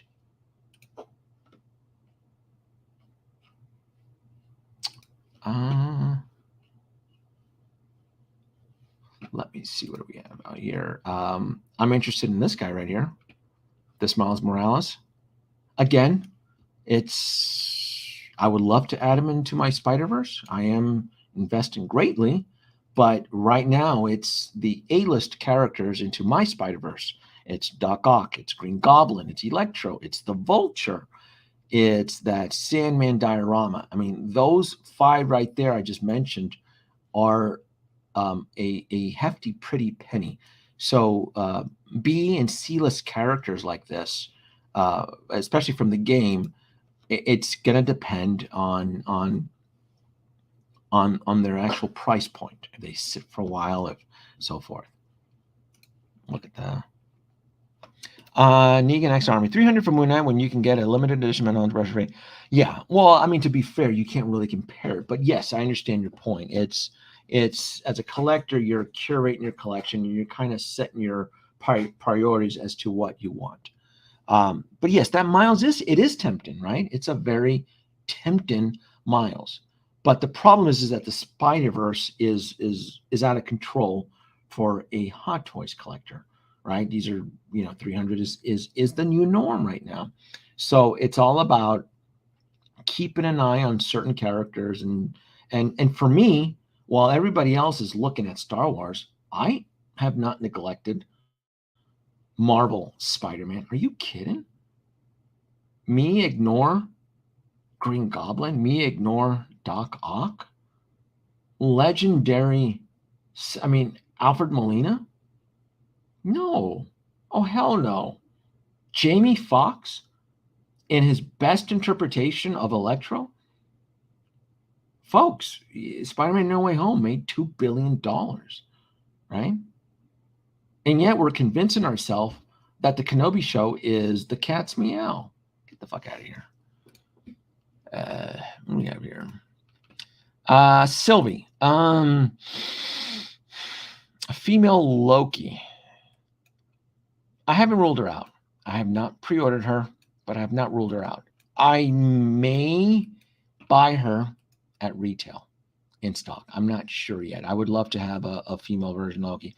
I enjoyed the Loki show. And for the record, the Loki show, last I checked, was the highest rated view show from start to finish. That generated the most views. It was Loki. That's why he's getting season 2. Yeah, I would even get President. I would even get this one.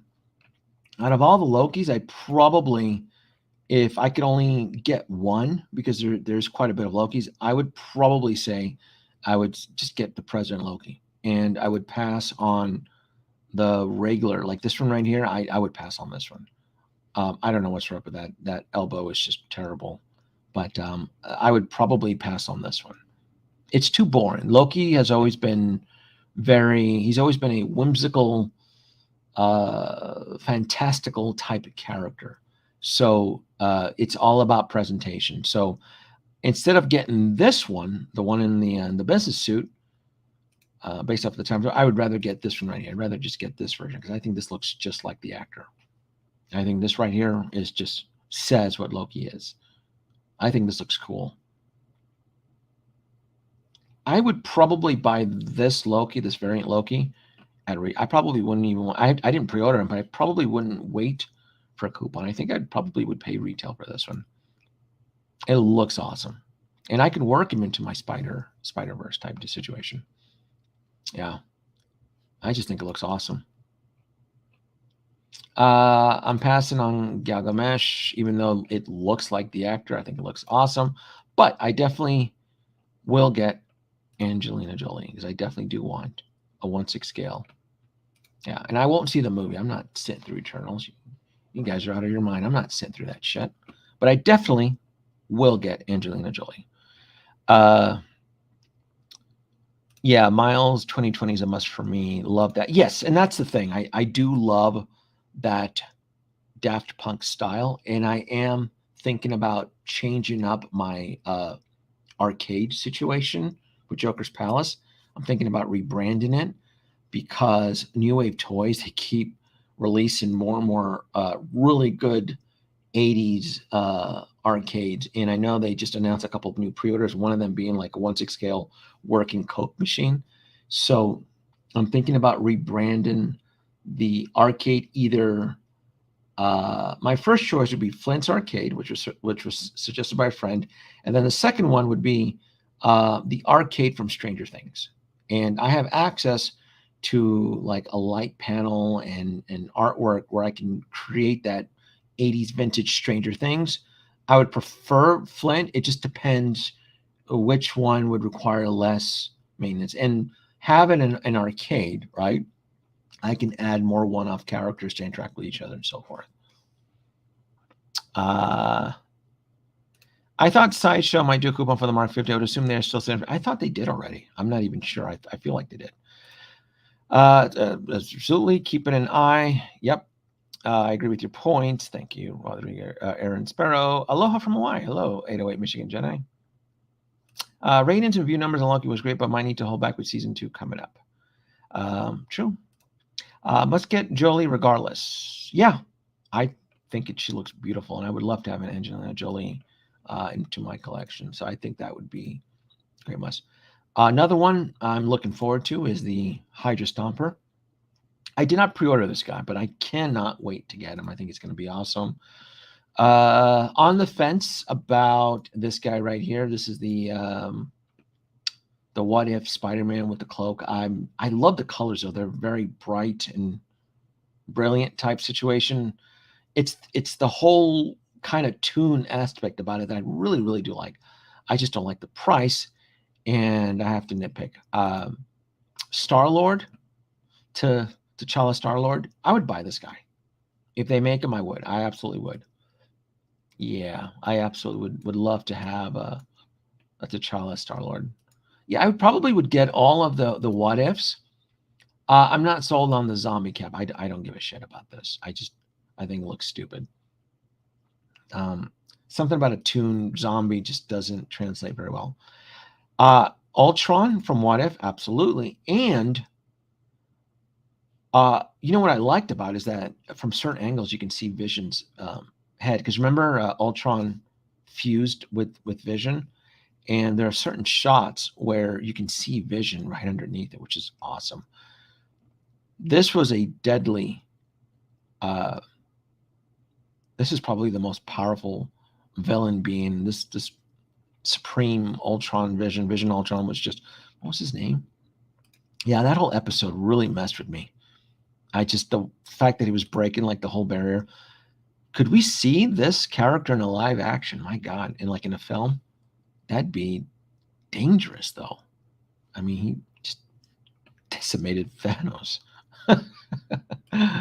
Yeah, I don't know. This is a tough one here. Thank you, Gary, for sticking around. Colin and I, great, fantastic. Thanks again for them. Thank you so much. Greatly appreciate your support. Thank you, Gary. I haven't seen their figures, but the figures look awesome. Yes. And if you could only get one to flip, would you get one Tomy Enterprise or 2 Hiss tanks? I would probably stick with more of Tomy because Tomy's going to be a smaller batch versus the Cobra Hiss. I'm still going to buy a Cobra Hiss, though. I'm only going to buy one, though, because I'm going to place my bets more on Tomy. Yeah. I call him Ultra Vision. Yeah. That would probably be the best name for him, wouldn't it? The fact that you can kind of see Vision underneath that helmet is just kind of creepy, right? They merged into one. Nasty there. What do we have here? Cyberpunk figures. The He-Man statue. I thought this was awesome. The tweeter head He-Man. Cold cast resin statue. Looks awesome. I would love to own this, but here's the thing, though. I'm going to stick with Mondo and their 1/6 scale figures because we know we're getting a Battle Cat. A 1/6 scale Battle Cat that'll fit the He-Man 2.0 with the different armors and head sculpt. So Tweeterhead is doing a fantastic job. I think this is a awesome, good-looking piece here with Battle Cat and He-Man. But the fact that you can get Cringer, the fact that you can get this guy right here, I mean, think about it. Look at that. I mean, the fact that you can get 4? Oh, F me. 4 different head sculpts of Cringer, Battle Cat, and then you have 3 of Battle Cat, and then you have your He-Man, which if you were fortunate enough to pre-order the 2.0, because the 2.0 you get different armors, different heads, different weapons. For me, this would be more of my liking, because I know everybody's waiting for the Tweeterhead He-Man on the statue, which it has a price point of $980. It's right under $1,000. The guy told me it's like $899.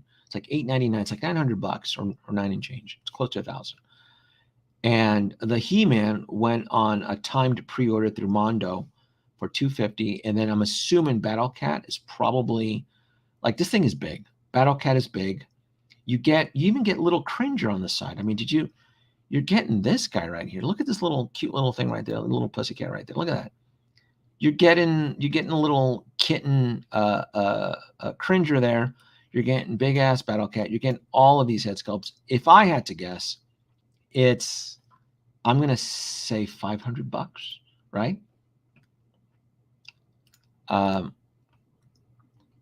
I'm gonna say it's $500 if I had to. I mean, 5 to maybe 600, because there's a lot of different head sculpts, and Battle Cat is pretty big. But this, to me, I found really exciting. The fact that Mondo is going heavy with the He-Man line and high end, like, this is cool. I can work with this. I can work with this stuff. Yeah, for you He-Man fanatics out there, I know it's not for everybody, but I just thought it was cool. And Battle Cat, everything, and even Trapjaw right next to it. And I know there was a timed pre-order for She-Ra, and I ended up backing her as well too. So, the Mondo rep did say that Battle Cat would be a timed pre-order in fall They just don't have a date yet. So that again would be a timed pre-order. Timed pre-order meaning pre-order they'll make as many as orders as they take within a certain amount of time. That's pretty much what that means. So I did like that. I found that really, really interesting. They're doing a Skeletor from the Netflix show, which I don't give a shit. She-Ra, I thought looks awesome. I backed her.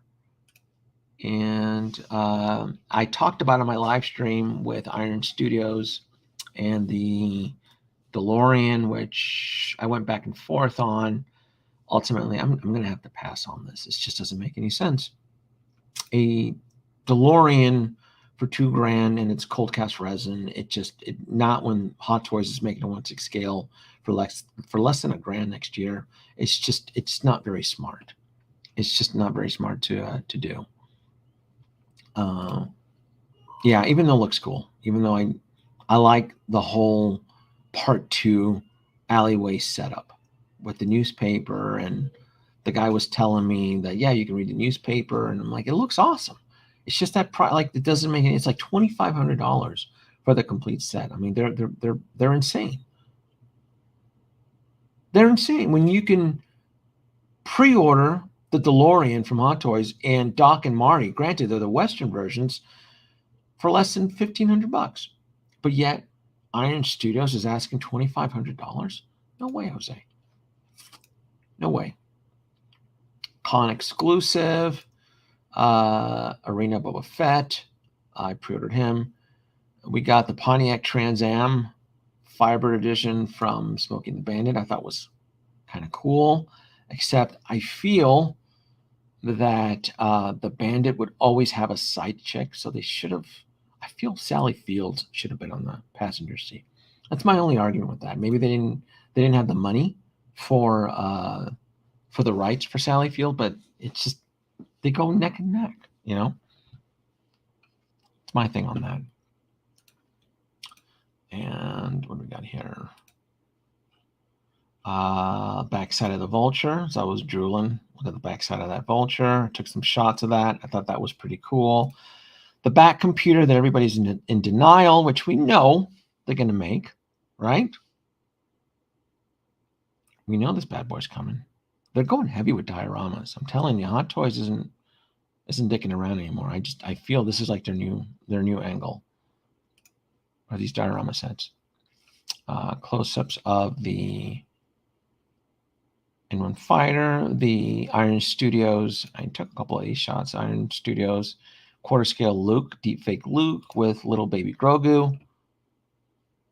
Took a couple of those. What else did I take? More close-up shots, and scroll down here. What is this? This was novel. I stopped by a booth that had certain things here. Oh, the Pegasus. I forgot why I stopped here, but it's probably because I saw Pegasus and Medusa's head. Who's making this? I totally forgot who's making this. Star Ace. Yes. Star Ace is making a Pegasus, and this booth is the distributor for the U.S., and I saw Pegasus. I was walking by, and I'm like, and the lady was telling me, like, yeah, you know, we're partnering up with retailers across America who want to sign up to distribute products through Star Ace and so forth. So that's what Novel Toys is their name, and they are the main USA distributors. That's what it was, and they were showcasing some of the stuff there too. Really nice lady. She gave me a water, and that was very nice. You have to understand a bottle of water at San Diego Comic-Con for free is like gold. You can buy one for $5. So just kind of give you an idea. But yeah, there's a couple of shots there I took. Oh,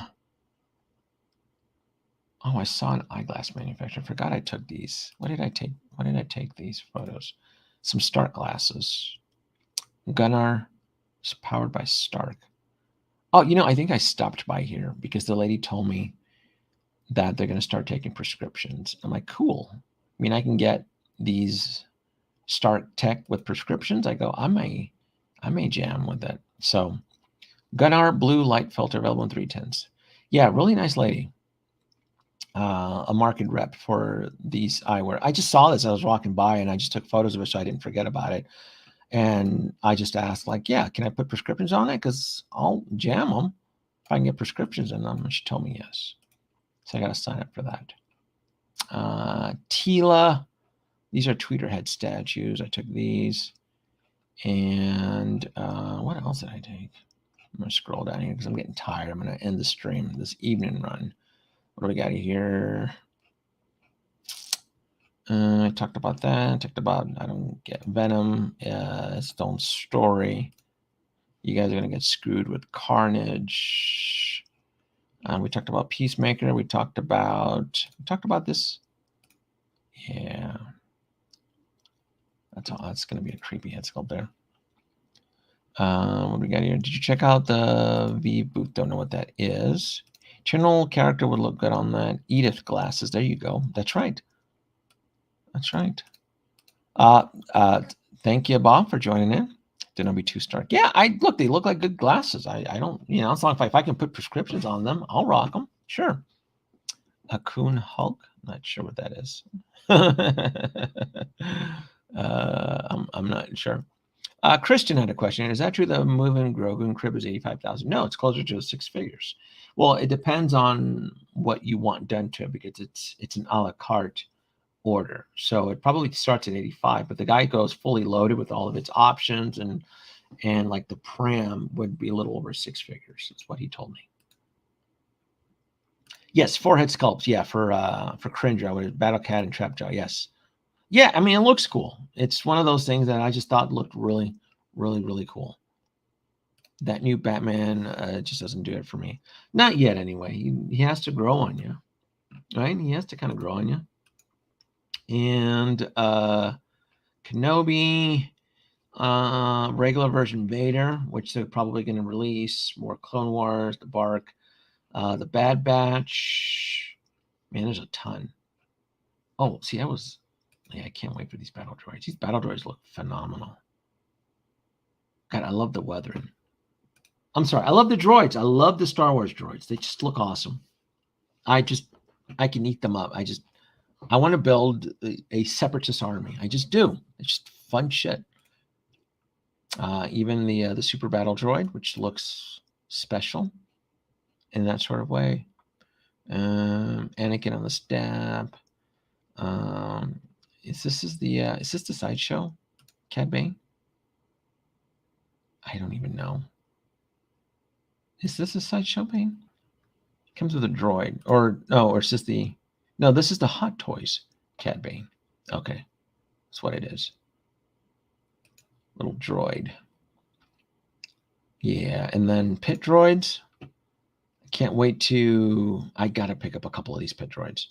You know what sucks about these pit droids is that they're going to be sold together with the with that other little droid from the game. What's his name? This guy right here.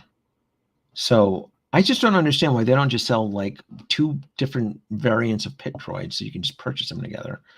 But it'll be pit droid and the BD-72 sold together as a set. This is I mentioned this on a live stream that if you see these guys go into pre-order first, if you see the BD-72 and the pit droid go into pre-order first, you can rest assured that N1 fighter is going to be trailing right behind it because these droids are what we're working on the N1 fighter.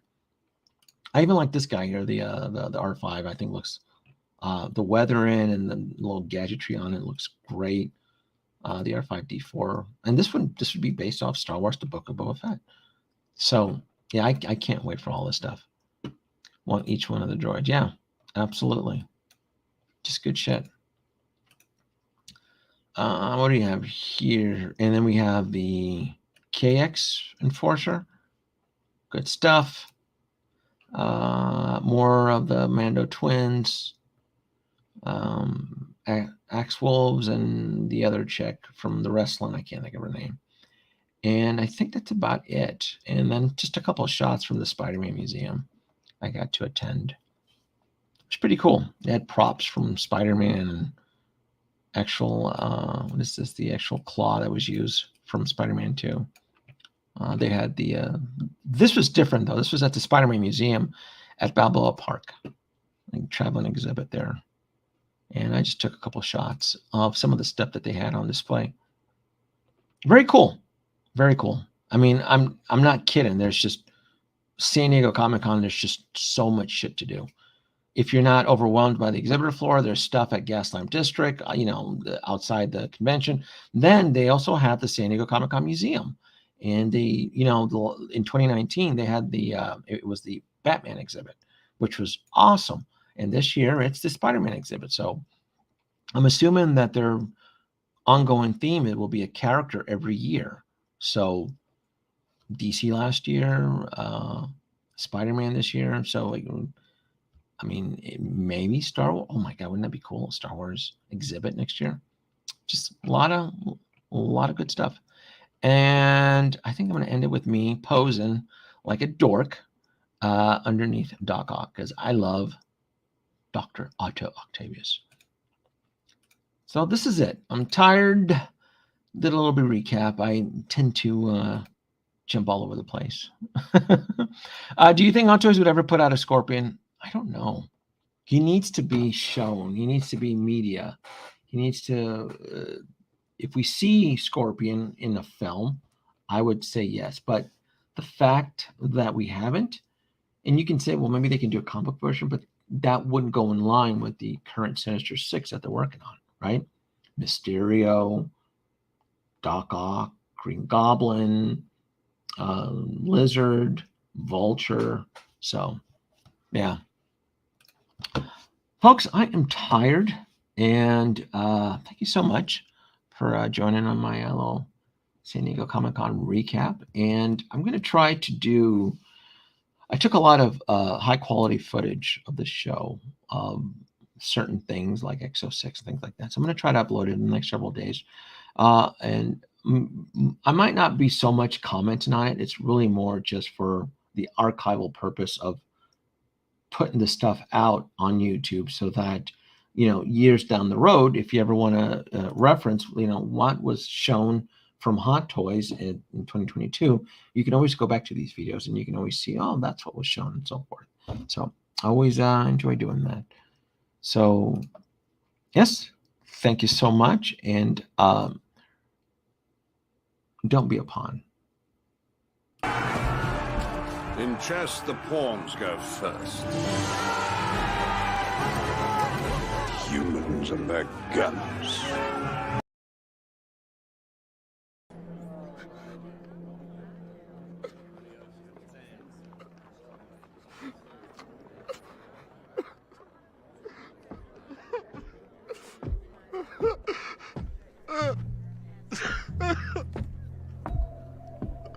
If you have a milkshake, and I have a milkshake, and I have a straw, there it is. That's a straw, you see. Watching. And my straw reaches across the room and starts to drink your milkshake. I drink your milkshake.